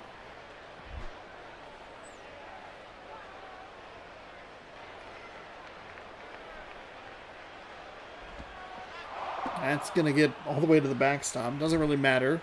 Makes it a 1-1 count. That pitch was in the dirt, kind of just a mess.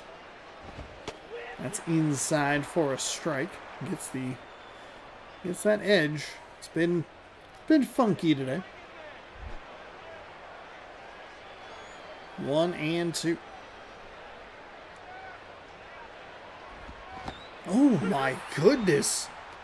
Down on strikes on a pitch that wasn't even close. We're going to get the swing? No.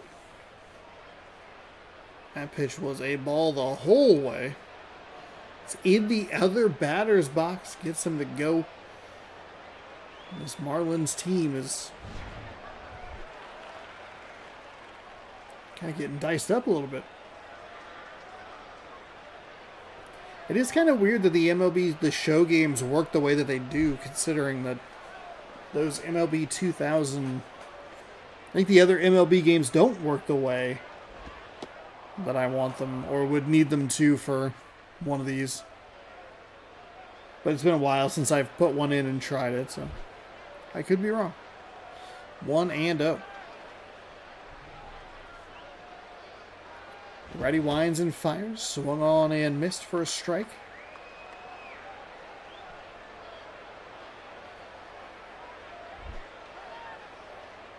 1-1. The righty winds and fires. That's low for a ball. 2-1.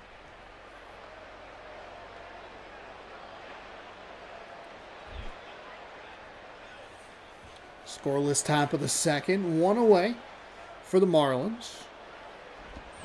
Oh boy, that was a really bad pitch that they almost gave that animation to Pittsburgh.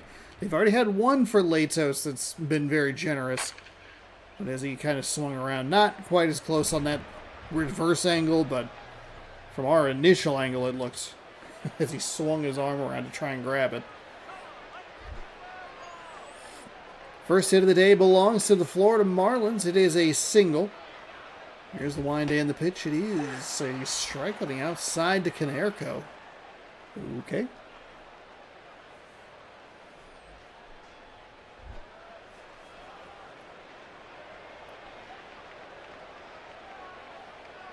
The wind and the pitch is low for a ball.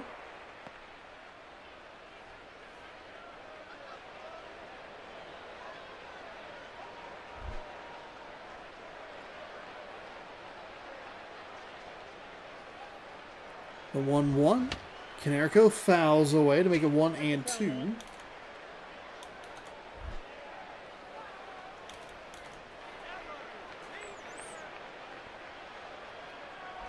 And he'll put that foul. Okay. Konerko doing a good job to stay alive here. Got just enough of it. Here's another two-strike pitch on the way. It is swung on and missed. So Konerko down on strikes. That'll bring up Cabrera. Orlando Cabrera batting .226. No home runs, 7 RBI, 2 stolen bases on the year for him. Runner on first. At no point did they put him in motion to try and force some action on the base paths. I don't think you'd want to do it with 2 outs, but who knows with this game. Does want to call that pitch that looked like it was a ball a strike, so you have that going for you. 0-1.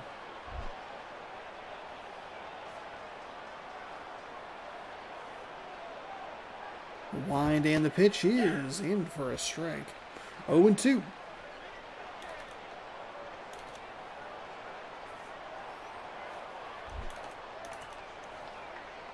Righty is ready. He'll step and fire way outside. I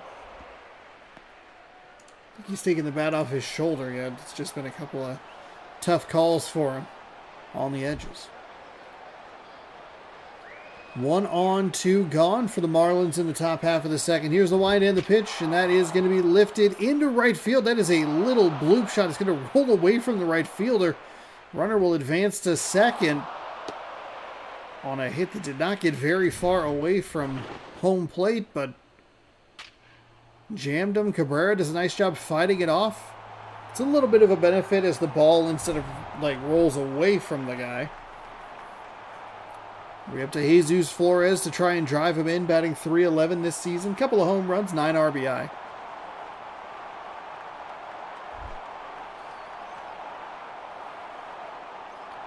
Looked like the pitcher shook him off on that one. Here's the wind and the pitch.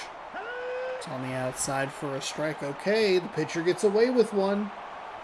You don't want to doubt your catcher.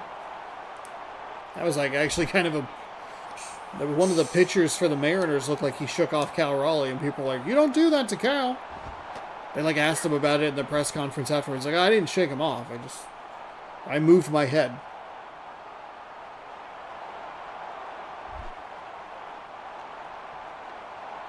Oh, 2. That is going to be lifted. Oh, what a... Okay. What a wasted opportunity that was. They got runners into scoring position on a little bloop shot with 2 outs. And it's just a weak piece of contact into foul territory. Batista, Johnson, Soriano coming up for Pittsburgh. And Batista has 32 RBI on the season, a .349 average, 6 home runs, a.k.a. a half dozen. Am I a Cubs or an Astros fan? If I had to pick, I would pick the Cubs. I am a Mariners fan, though I have been to Wrigley Field. A very fun trip that I went on with my mom and brother. Went to Green Bay, went to Chicago. It's delightful. Here's the wind and the pitch. That is outside for a ball.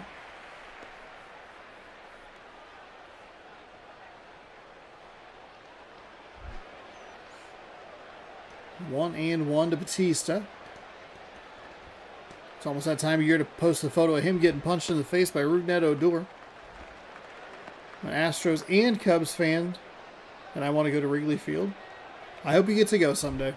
It's a very cool experience.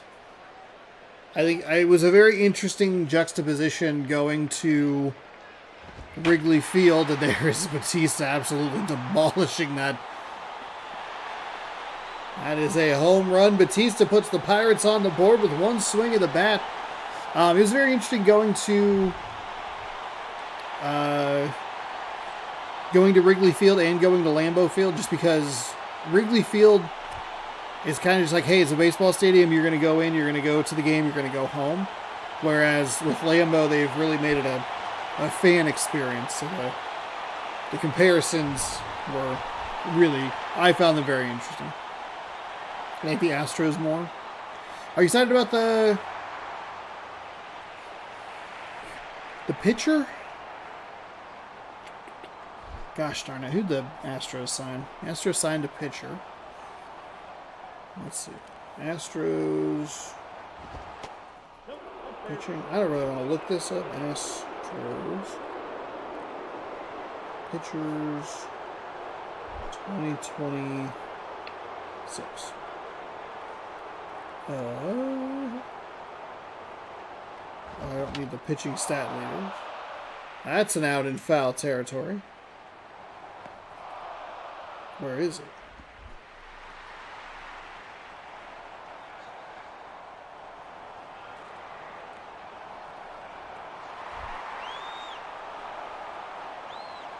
Okay, well, I don't even know.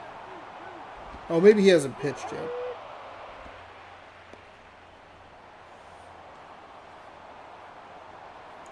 Christian Walker?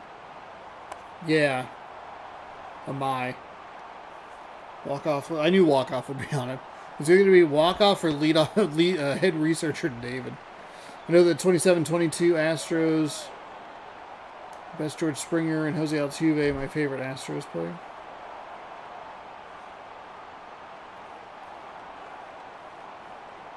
The wind and the pitch, and that is smashed with foul from Soriano. Tatsuya Amai. That's exactly the pitcher I was thinking of. Thank you, Walkoff. I'm not thrilled that he went to Houston. As a Mariners guy. Oh, he airmails it. Soriano's going to head to second as that rolls toward right field. The Marlins can't be doing this now. They have been on such a brutal stretch of baseball, and they are going to miss out on a playoff spot that they've been in pretty comfortable control of for most of this season.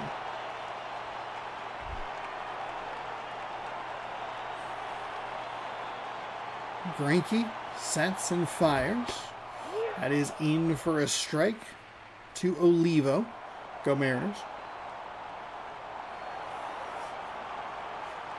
Never been to Houston or Chicago. Never been to an MLB game, but I want to go sometime. I hope you do. I hope you get to go. I've been to a few. Fortunately, I don't live too far from Seattle.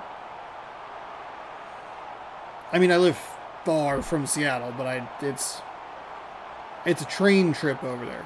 Easy peasy. The wind and the pitch, and swung on and missed for a strike.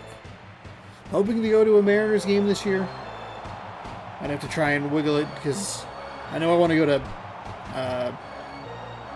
Bite of Seattle again. But they're out of town, but they play... Oof, swung on and missed. That was a bad strikeout. I do want to go to Bite of Seattle. They play on a Wednesday, so I'd have to go a couple days early. They play Cincinnati, though, which would be fun. Ellie De La Cruz and now Eugenio Suarez. Crispy Young, Crispy Quick, 10th in the NL with 2 stolen bases. And it's a 110 game. I want to go to a mid-afternoon weekday game and just see what it's like. That's in for a strike.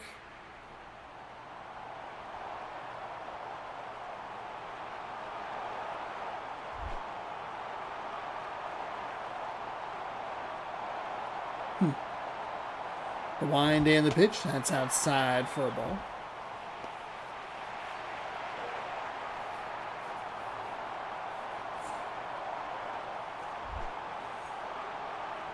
More interesting than the Reds. Cubs are close. Perhaps go someday. That is hit out towards right. Is it going to be a catch? It's not. It's going to get over his head. Florida's defense. Oh my goodness.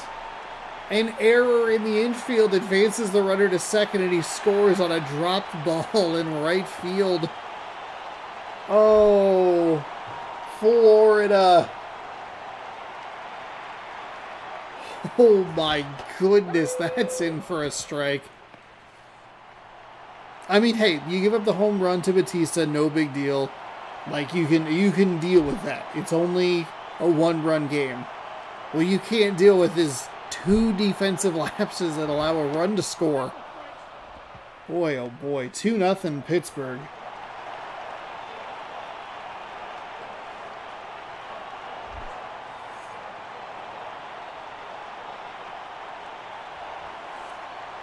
Here's the 0-2. Swung on and missed. They will finally get out number 3. Espinosa, Nelson, and Helton. Actually, they might have... I don't think it was that... There wasn't that much of a 2-out problem. Well, hey, hold on. When did they get the... Hold on. I have chat coming up for just a second.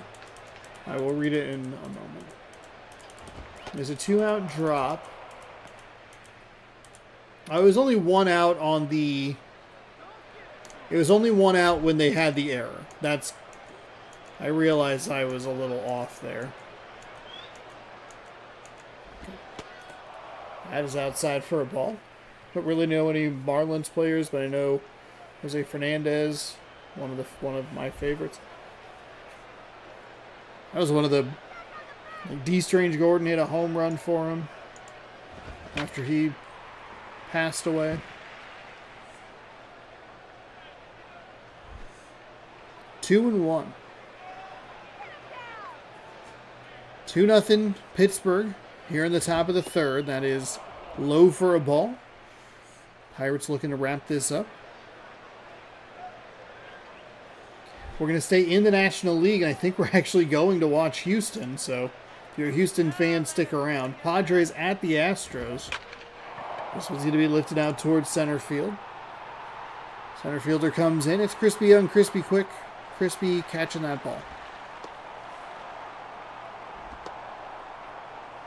It is, it's AI on both sides, just commentating. All the games are 3 innings. All of the rosters are randomized through a fantasy draft. And we are on June 28th. Season runs through July 4th, so I only have 6 days left.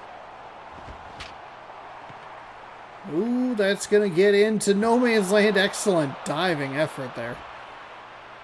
Ooh, okay. I thought he overthrew it into right field. Old Houston, before they were in the NL, they had no Altuve. They were still brick red Astros. Yeah, Old Houston, they still have the funky center field.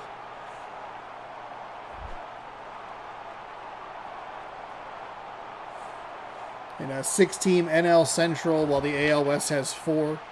That's going to get rolled into left field. I kind of like how that play worked out. And, of course, as soon as I said they're going to take care of them quickly... Uh-oh. Alex Rodriguez was the hero for Florida yesterday. Can he be the hero for Florida today?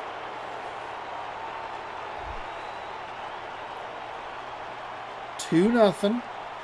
Alex Rodriguez represents the go-ahead run, and he will foul that first pitch off. Sorry, a little early, umpire. Arrow ball. That's fair. For the AL rebrand. Hunter Pence, Rookie of the Year, Astros.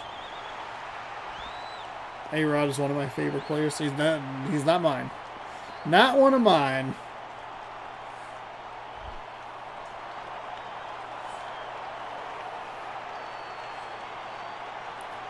The wind and the pitch, that's outside for a ball.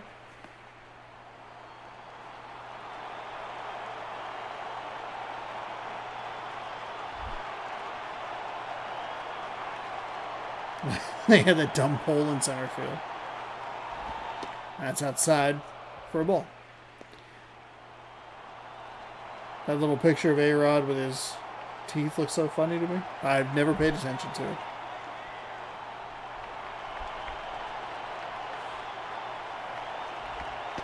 We've noticed a couple guys that look happy to be here, and there's a couple dudes that just like take the picture.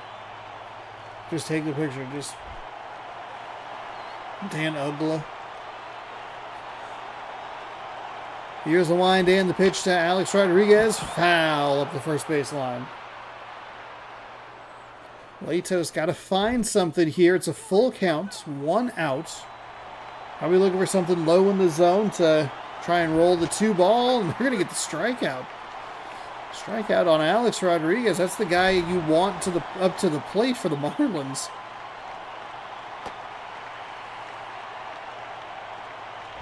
All right, he needs 1 more out here. Pat Burrell, 0 for 1 with a strikeout. 277 on the season.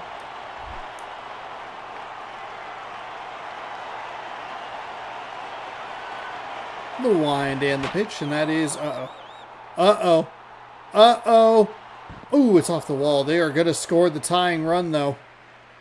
From all the way from first. I jinxed the Pirates. Well, I jinxed the Pirates a little bit, and then the game said, oh, you couldn't turn the double play? That is high off the wall. Marlins getting a little tight here. Greinke, really appreciative. Garrett Jones, 1 for 1 with a single. San Francisco Giant coming through for the Marlins, so good for Pat Burrell. It's now 2-2 in the top of the third. And it would be 2-1 if the Marlins didn't have that defense, both defensive lapses.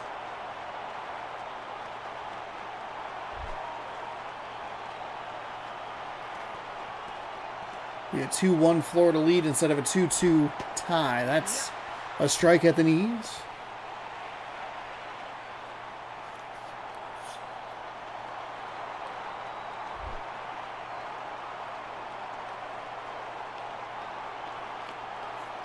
The wind and the pitch. Goodness gracious, this zone looks low today. It's been low all day. I've noticed it, but dang, game.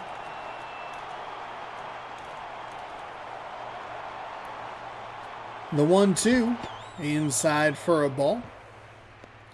New to the series, and it's the fantasy draft.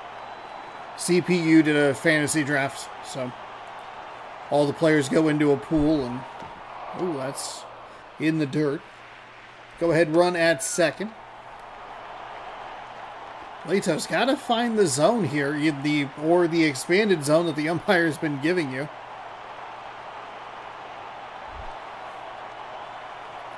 Did feel like Florida was going to tie the game. As soon as that Alex Rodriguez strikeout happened, who thought about it? Did he go? No, he will walk.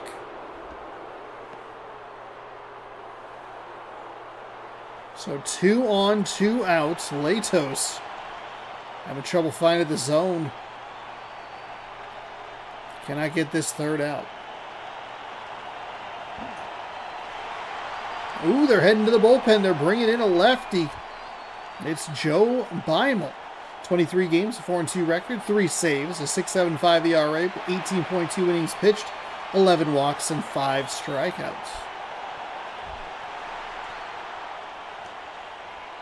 Paul Konerko 0 for 1. He had a strikeout. Can he drive in the go-ahead run?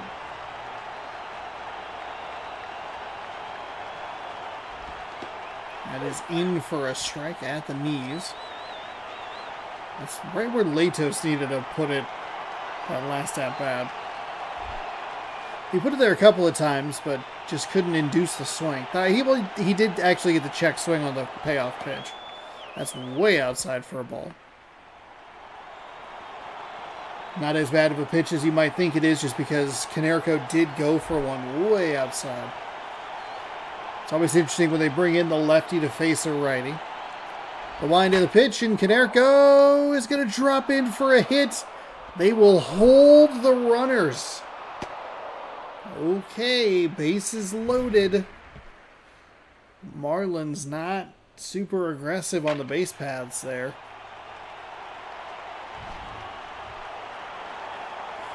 When you figure they're going to be off on the sound of contact, but hold them to just 90 feet. This is an opportunity for the Pirates to get out of here with a tie. Chance to walk it off.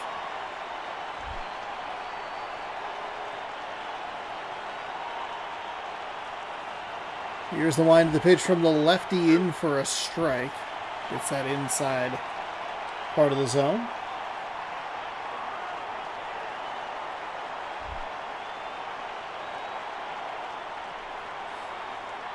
Lefty comes set, winds and fires. That's strike 2, 0-2. Bases loaded, 2 gone. Florida's tied it with 2 in the top of the third, looking to go ahead.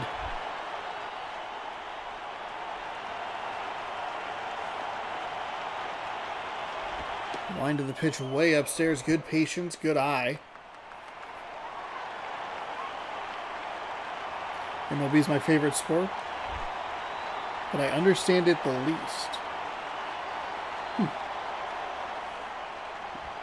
Oh, and that's going to get into left field. That's going to score 1.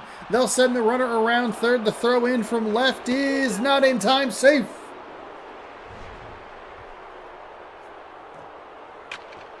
We have a 4-2 Florida lead.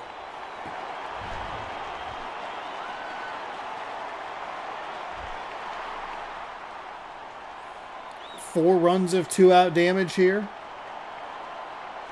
Do you think there will be extra innings? I'm going to say no.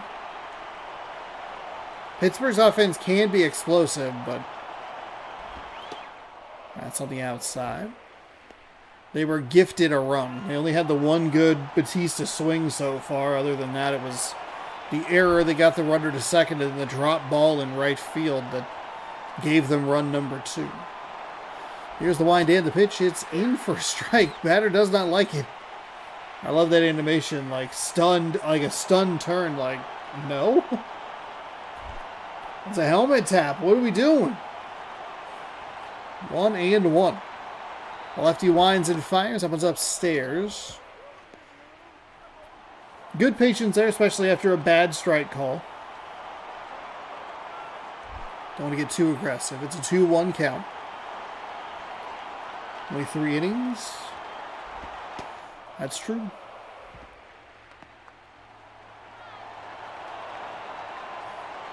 Yeah, usually 2-run innings, 2-run leads are big.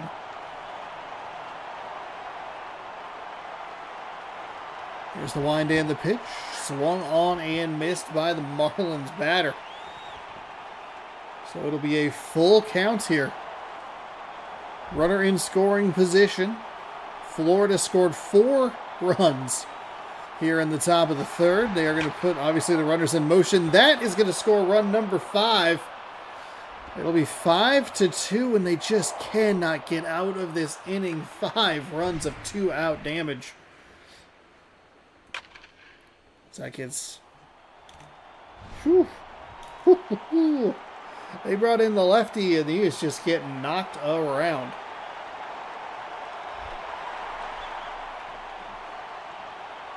Danny Espinosa, 0 for 1.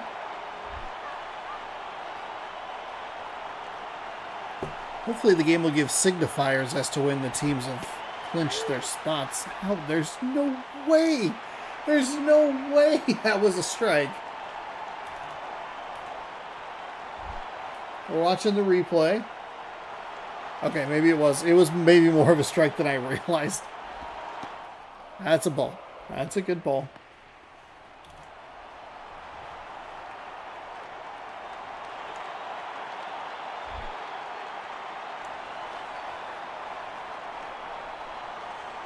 The lefty winds and fires. That is in for a strike. Florida and Chicago. A couple of teams that did some damage, like some offensive damage in one inning. I appreciate that they did it in regulation. There are games that are the weirder games. Like, obviously it's annoying when they don't score anything and they can't hit or whatever for 6 innings and it's just misery. But boy, is it frustrating when a team can't do anything and then all of a sudden the 6th inning hits and they go, yeah, we scored like 8. It's like, what? To do this any other before this point, please. The wind and the pitch outside for a ball. This lefty cannot find the zone.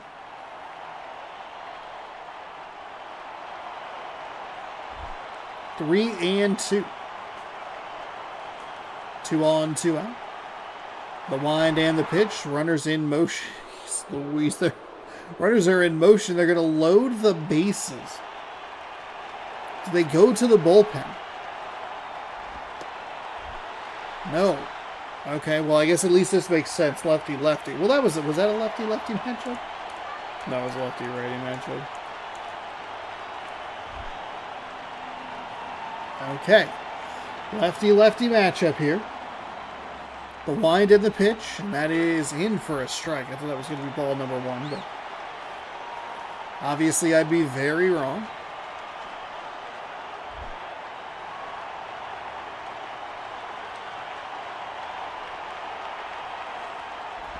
And that is fouled away.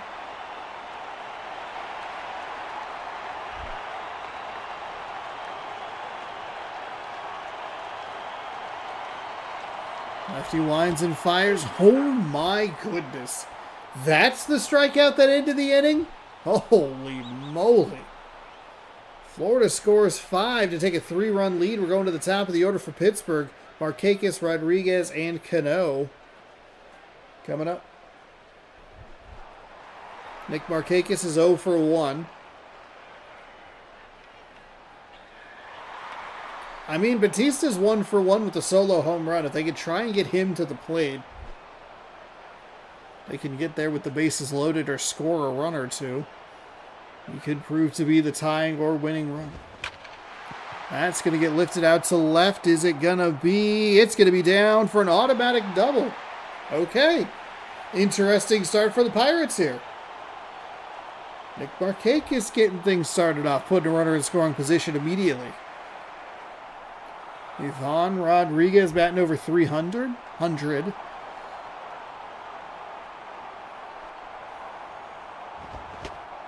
Thought about it. It's a ball upstairs.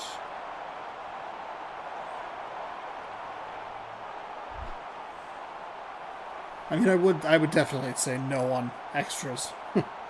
I don't think it will. That's a strike on the outside. I've just jinxed myself and absolutely we'll be here for the next 3 hours. 1 and 1.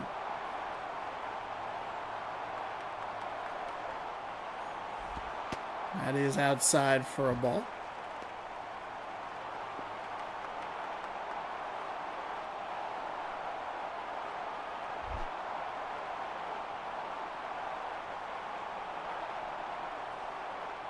The wind and the pitch is outside.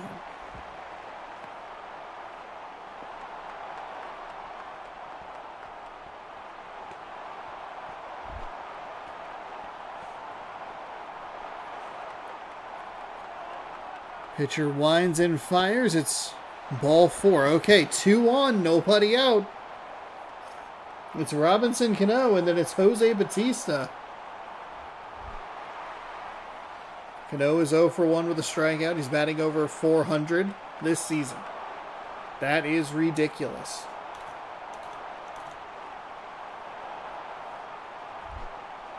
What can he do here?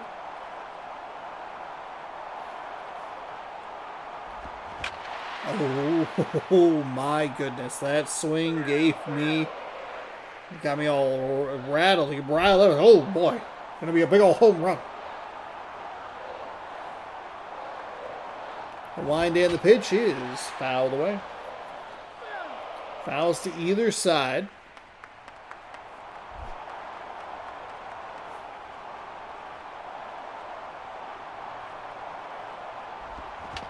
And that's fouled away again.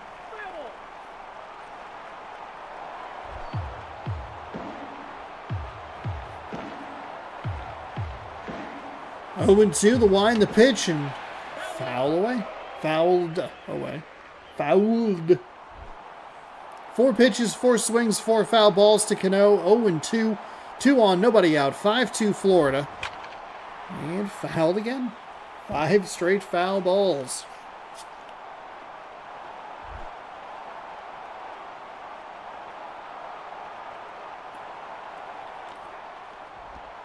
Okay, finally takes a pitch.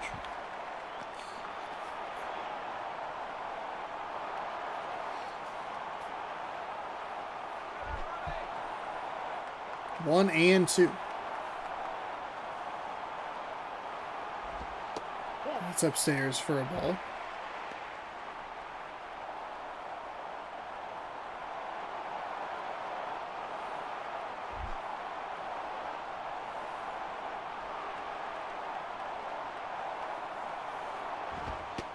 Oh my gosh, Cano, no way! You took that to end the at-bat? Come on, you fouled 6 pitches off. Come on, man. Oh, those are the most disappointing at-bats. All right, Batista, like I said, he could be the game-winning or the game-tying run. He is the game-tying run. We have a couple on with 1 gone. Greinke fires that one low.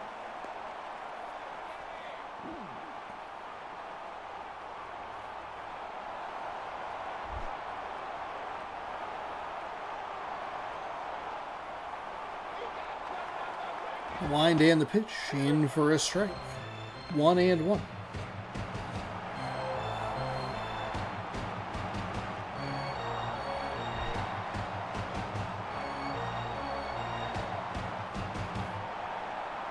Here's the wind and the pitch upstairs. 2-1.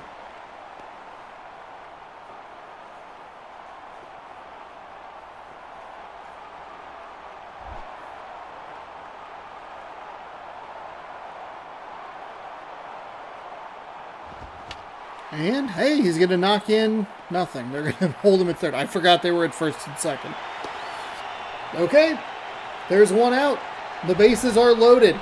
The winning run is at the plate. We have an opportunity for literally a chat member's name. A walk-off grand slam. Come on, Pittsburgh. Come on, Pittsburgh. They're bringing in the lefty. It's Clayton Richard. 8 games, a 5-0 record, a 2.35 ERA, no saves, 15.1 innings pitched, 14 strikeouts, 6 walks. Nick Johnson, the lefty, stepping up.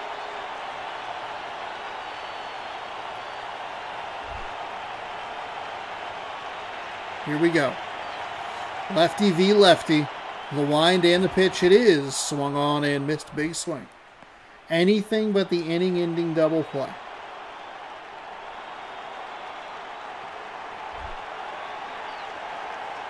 Oh and 1. The lefty sets, winds, fires. It is. Ow. It's hit up the middle for a single.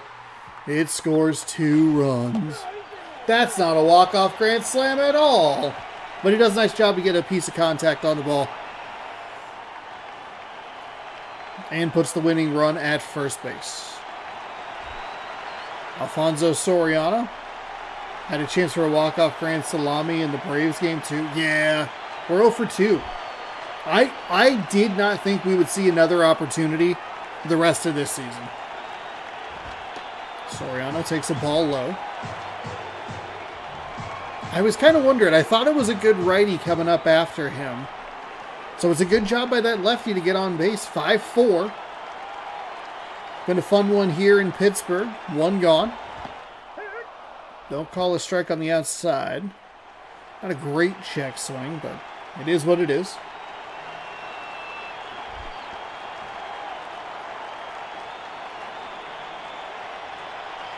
Here comes the 1-1. That is rolled. Oh, we bobbled it. He's only going to be able to go to first, and it's just the 1 out. Pittsburgh still alive. Florida's defense again. That's the 3rd time they've bobbled something. Oh, my goodness. It won't be an error, but this Marlins defense is absolutely falling apart right now. Okay, here we go. It's Miguel Olivo. He can walk it off. Foul ball. He thought about it, but couldn't keep it fair. 0-1. Winning run on second. The lefty winds and fires. No, it's going to be out in foul territory. Drop it. Drop it, you doofus. No, he made the catch over the wall. God, what a terrible way to end it. Ah, come on. That was too fun of a game to end like that.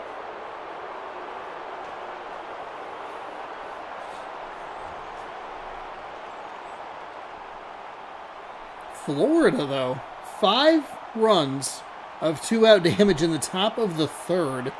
They almost give it all back. Turns out that 3rd run was the extra insurance they needed. Player of the game is Orlando Cabrera. 2 for 2. We had a double. Knocked in 2 runs. Zach Greinke improves to 5-9. Matt Latos falls to 9-7. Clayton Richard gets his first save. And Bautista has his 7th home run. Boy, the Florida defense. It's only going to register 1 error. That number may as well be 3.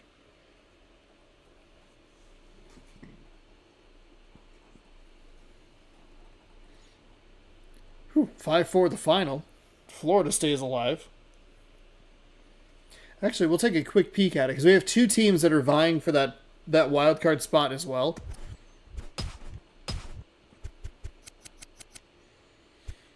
So the Marlins currently lead the Rockies by half a game.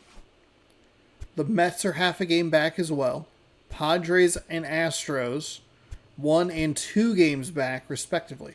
You can look at that. Mets W10 and the Braves L9. Oh, man. All right. What do we have? So we have our 4th and final game. There were, I think, 14 games to pick from today. So everybody but 2 teams are playing. Padres Astros is next. 1-0 for whatever the away team was in that last one. We may have forgotten to catch up on some scores, in which case I apologize. Did we? Hold on. We did, yeah. We did. It's just 1 score. The Diamondbacks beat the Reds 1-0, just in case I forget about it. And then we saw that 5-4 win. Okay. Thanks, everybody, for hanging out. I appreciate it. If you're new, be sure to hit that subscribe button. If you'd like more, you can ring the bell. You'll be notified when I post new videos. Hit the thumbs up. And I think that covers it. Free, easy ways to help the channel. Thanks for hanging out. I appreciate it. San Diego Padres are 40-36. The Houston Astros are 39-37. Houston can make it a... They would be tied. They'd be like 2 games back. I don't know how that exactly. I can never remember how it works. But we need some other results as well. So we'll have to iron things out. Well, I guess it would be. Yeah, whatever. Doesn't matter. Don't worry about it. Here's your San Diego Padres starting lineup. Andrew McCutchen in center. Ryan Sweeney at the DH spot. David Wright at third. Justin Upton in right. Jared Satsalamacchia behind the dish. James Loney at first, Bobby Abreu in left, J.J. Hardy at shortstop. Brendan Ryan is at second base. Starting pitcher is Daniel Hudson, 9-5, with a 3.43 Guilty Spark ERA. 15 games, 44.2 innings pitched. I made a Halo reference and cost myself an opportunity to read his walks, strikeouts, 36, 14, and 44. Whoa, those are some numbers. We don't often see more strikeouts than hits, but he has more strikeouts than hits given up. Wow. So good for him. He'll be facing a Padres lineup that is led by Andrew McCutchen. I said his name at the beginning, and I absolutely forgot. I needed him to turn his jersey to me. Oh, speaking of jerseys, anybody see that Randy Arozarena forgot his jersey yesterday? Lined in the pitch. Hang on, let me see if I can find the photo.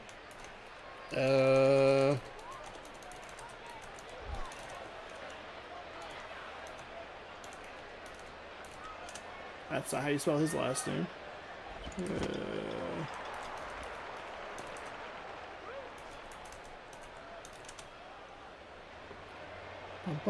Images. You're not going to give me what I want. Oh, you absolute turd. I friggin' saw it today. He forgot his jersey. He had to wear number 75. And then they taped his name on the back. But they did, frankly, they did a horrible job. Because it starts about like his left shoulder blade. Which like isn't far enough to the left. Needs to start closer to like the seam. So by the time it got to like a Rosarena, it's like on the other sleeve. It was horrible. Horrible. Let me see if I can find it on the internets. I saw it. Let's go with a gettable place.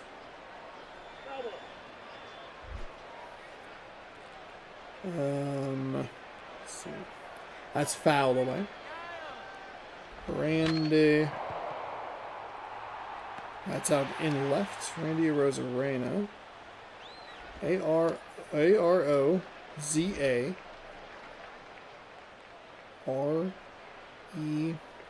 Oh, it's A-Roz Arena. Okay. Okay, so John Boy posted about it. But I need a photo. I don't want to show a video. Somebody had a good picture of it. Latest. That's to the third baseman. Fires on the skip over to first.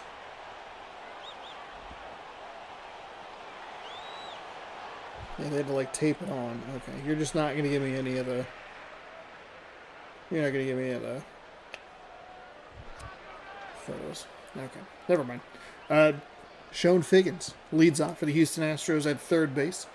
Kusuke Fukudome is the DH. He'll be followed by Matt Holliday in left, Carlos Quinton in right, Billy Butler's in first, Colby Rasmussen in center, second baseman Omar Infante, catcher John Hester, and shortstop Marco Scutero round things out. Okay, how are we so far back there, YouTube studio? God, you search one thing, and like YouTube just does not know what to do.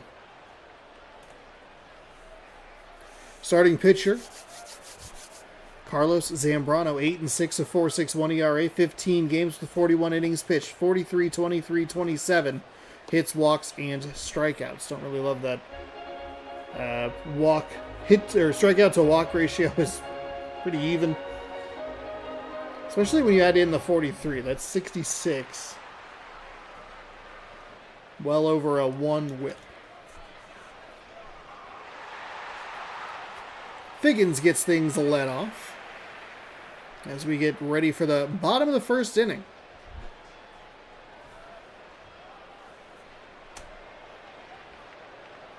Here's the wind of the pitch from Zambrano in for a strike.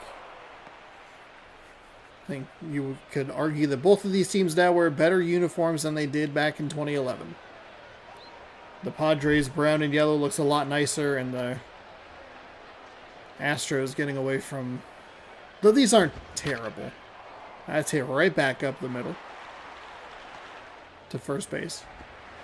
I've done quite a few Houston Astros games here in Houston. That center field area has not been in play at all. I don't think any of the funk has really been in play. Like the pesky pole and in Boston, you saw a couple of shots over the Green Monster, but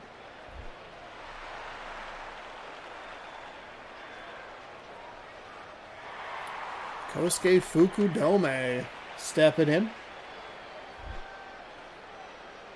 Nobody out.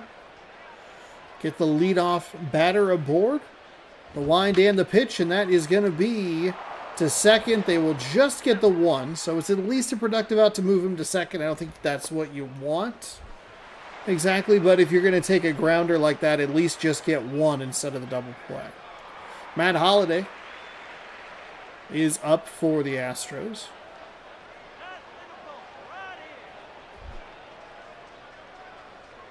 Yeah, I think Houston's color scheme's a little better now. Here's the wind and the pitch. It's in the dirt. Runner doesn't have any option but to run back to second. Nice job by the catcher. Blocks it and keeps it near him to in front of him. 1-0. The wind and the pitch is hit right to third base. Wow. Carlos Quentin batting .222. 8 home runs, 21 RBI, no stolen bases. Okay, let's see if the game wants to punish this San Diego defense for not turning that double play earlier. They did get a tremendous animation. And they get the strike call to start Quentin off 0-1.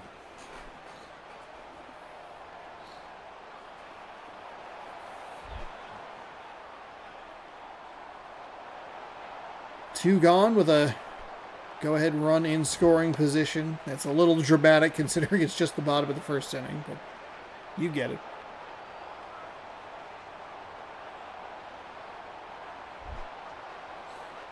One and one. That is fouled away.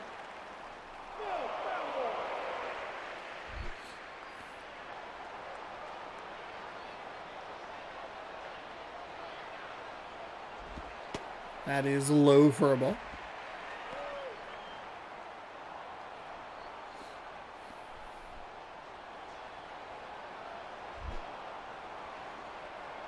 Two and two, 2 outs.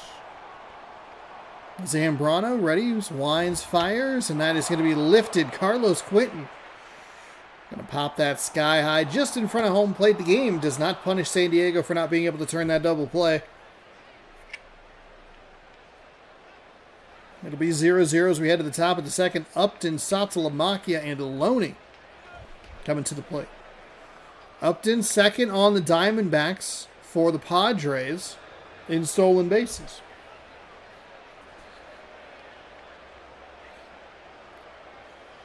Here's the wind and the pitch from the righty, and he will drive that into the ground to second base. On the outfield grass, throws and makes the out at first. One away. One pitch, one swing, one out. Real quick, first out.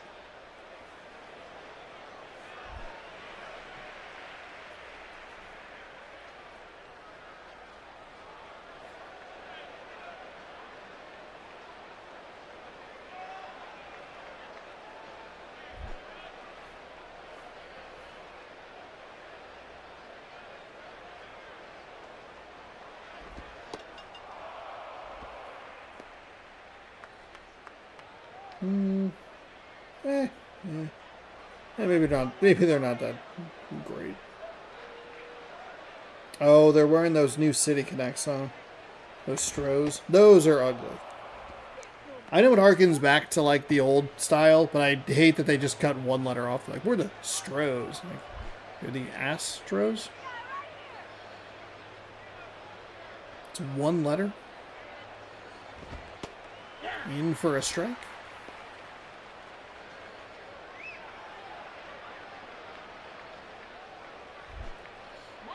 I did think that the new Detroit Tigers uniforms looked nice. Seemed like they were spoiled in one of the MLB The Show trailers, which I thought was interesting.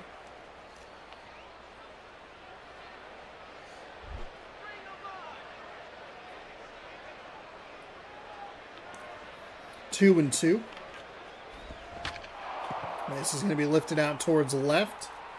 It's going to stay in play or right on the line. Either way, it's the catch is made for an out. It wasn't like it drifted out into the stands.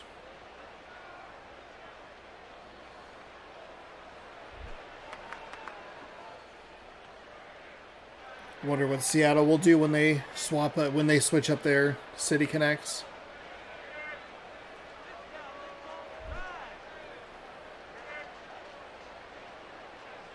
Wouldn't be surprised to see them go to a powder blue. That's inside. Should they want to change them up. Go to the old Mariners colors as like kind of a nostalgia bait sort of thing. 1-0. But also I don't know why you would want to harken back to teams that lost all the time. Swung on and missed.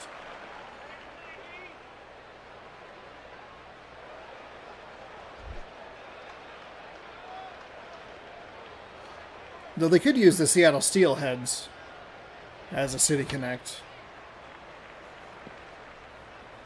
Foul ball.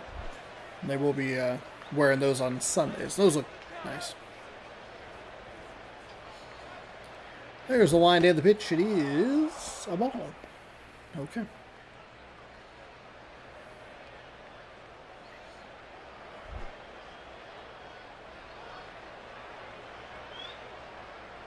Two and two. And that's fouled away. That's a foul ball. That's a foul ball. Ooh, or they could do those, the future jerseys that they did that one year. Turn forward, turn ahead the clock night or whatever it was. That doesn't feel like a very good City Connect jersey. And those things are hideous to look at. Butler, Rasmussen, and Infante coming up for Houston. See what they can do here as we head to the home half of the second.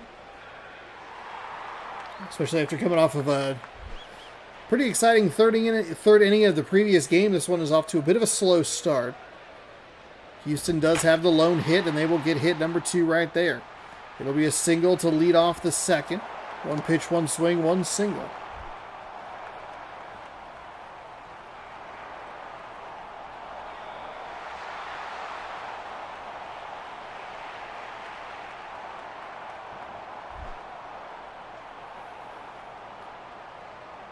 Okay, Rasmus, what can you do here? Well, think about the swing. Does not make contact with it. It's a strike either way. 0-1.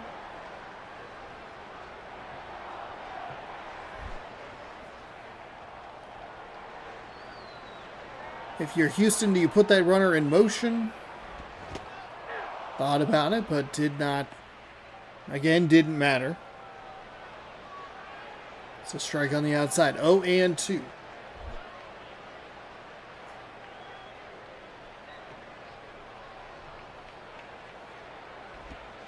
And that is low for a ball. 1-2.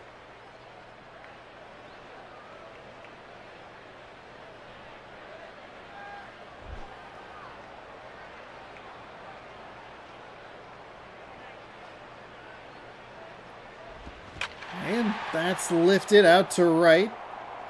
Right fielder there to make the play. There is out number 1. And the runner retreats back to first.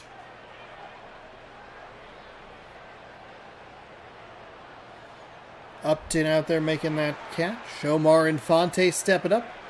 Florida Marlins batting .326, has a couple of home runs. Good chunk of RBI. He's working with 1 on and 1 out. No stolen bases, though. That's a pitch he's going to want back. That looked like it was really, really good. Really good hitting right there.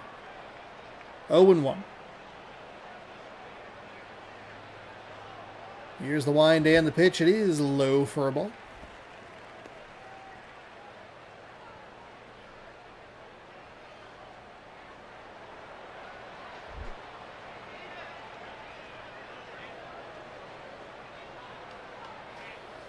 The 1-1 is on the way. It's outside for a ball. 2-1.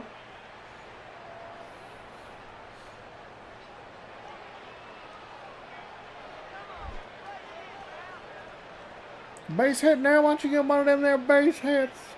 You ever done did consider a base hit? They're going to put a runner in motion. That is over third base side. That's a productive out number 2.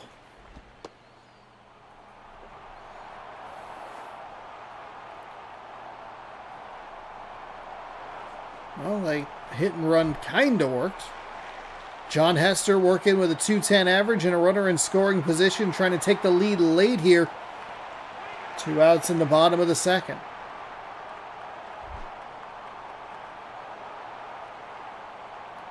Zambrano likes that pitch that's called. The righty winds, fires, and that is lifted into right. The right fielder, he's going to make a dive. Oh, it's going to cost him a run. It was probably going to be a run anyway, but it's going to be a triple. A 2-out run scoring triple. And the bottom of the second gives Houston a 1-0 lead. That one sliced away. Upton went for the dive and missed.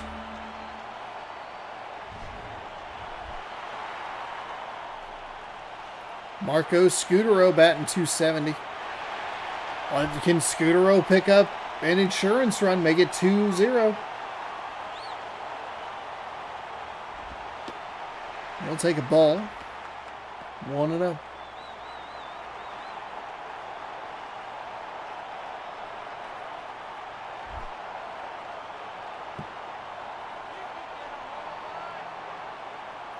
The wind and the pitch is fouled away.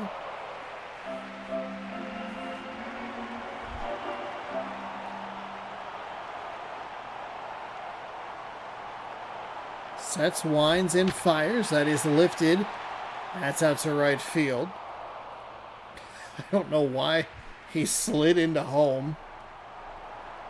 Just watch the runner. You'll have to go back and look at it, but watch the runner slide into home really weirdly. And then stand up and go, oh no! Bobby Abreu.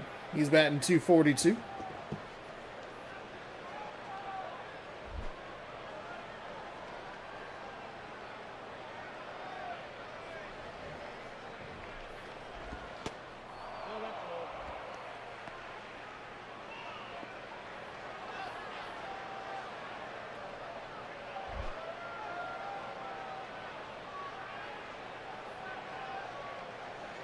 One and gets the foul ball. That's a beneficial swing. Well, beneficial swing from the batter, as neither of those pitches were particularly good. Here's the next pitch. It is hit over to the third baseman. He's gonna have to make a throw. It's in time. Wow, that was in time by like half a step. Yeah, it's that little lunge. Trying to cover like a step and a half. J.J. Hardy batting .374.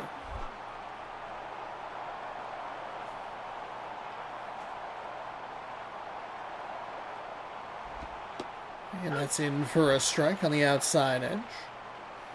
So working with 1 out here.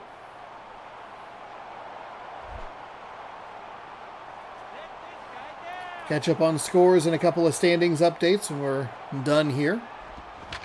That's rolled right back up the middle. Center fielder hustles in to limit it to a single.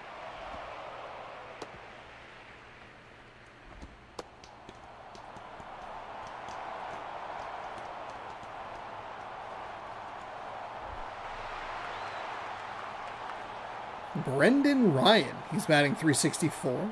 A couple of home runs.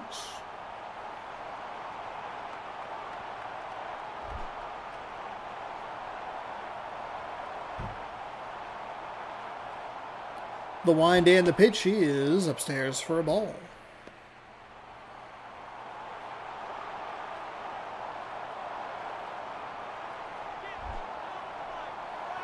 One and oh. And that's in for a strike. 1-1. See if he tries to throw anything low to induce a double play.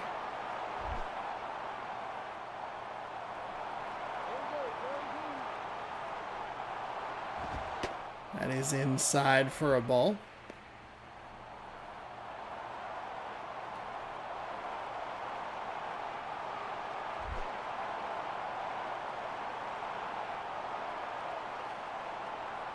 Here comes the 2-1. That one's low, but gets a good piece of it and drives it foul. That was way up there. 2-2. The wind and the pitch is rolled right back to the pitcher. There's one to first for 2, and we are all done here in Houston. A 1-0 victory. And no celebration. What a brutal animation, by the way, for the Houston or for the San Diego offense. That's for the pitcher to start that double play. Daniel Hudson went 3 innings with 1 hit and 1 strikeout. He picks up the win, his 10th of the season, to go along with those 5 losses. Zambrano falls to 8-7, and that will do it. Like for him to be able to start that double play. Watch it again, rolled right over. He kind of moved to the side, it seemed. Yeah, that's so bad. That is such a bad animation. Oh no. Poor Houston, or San Diego. Whatever. Alright, here we go. We're simming to the date. The Mariners. They're in Toronto. Mariners get a 2-1 win. Good for them. Viewing today's games, let's catch up where we were. We had this Diamondbacks-Reds game, which I informed you of, 1-0, and we watched that. The Angels beat the White Sox. That is helpful for, actually, never mind. That's not helpful for anybody because the White Sox are in the AL. We'll move past it. The Padres and Astros are now both 40-37 after the 1-0 Astros win. The Mets win their 41st game of the year, and they are now 6 games over 500. 4-3 your score over the Brewers. Phillies over the Dodgers, 4-2. Hudson was 1 batter from a perfect game. Oh, shoot, I didn't even realize that. Giants, they win 1-0 over the Cardinals. And the Mariners beat the Red Sox 2-1. Let's go check out the standings real quick. Yankees 5.5 up on the Red Sox. It's not giving me any sort of indicator. 43, so that's 76. So they still have 6 games left. So technically, Boston's still in it, but are they? Are they really?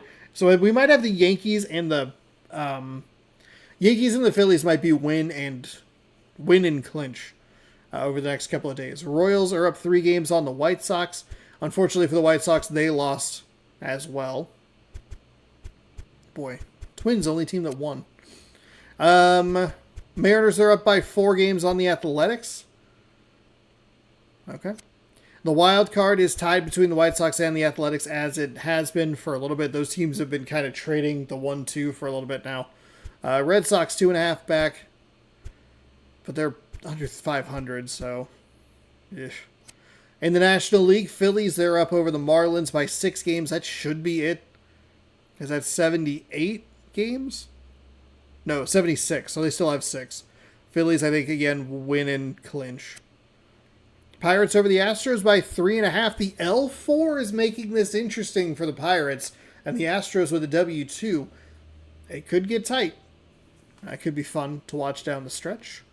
Diamondbacks over the Rockies by 3. The Diamondbacks are on a 6-game winning streak. Wow. The Mets are on an 11-game win streak, and they're now tied with the Marlins. They are atop the National League wildcard at 41-35 each. The Rockies are 41-36. Astros and Padres a game and a half back at 40-37. The Braves now 2 back at 39-37. They're on an L9, so you might want to start counting them out now. But it's at least down to 5 teams. I would count the Braves. That L9 is brutal for them. And that will do it. Thanks, everybody, for watching. We're going to head to save slot number 8. And we will save this and get the heck on out of here. I appreciate everybody hanging out, watching along with me. We'll have more action for you tomorrow.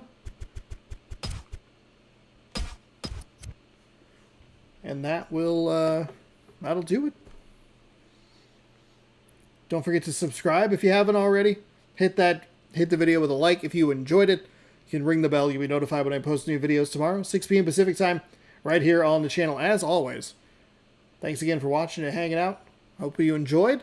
And now that it is saved, I will bid you adieu. It's not saved yet. The power of the PlayStation 2. Now it's saved. I'll bid you adieu. Good sports, go baseball. Have a great rest of your night. Bye, everybody.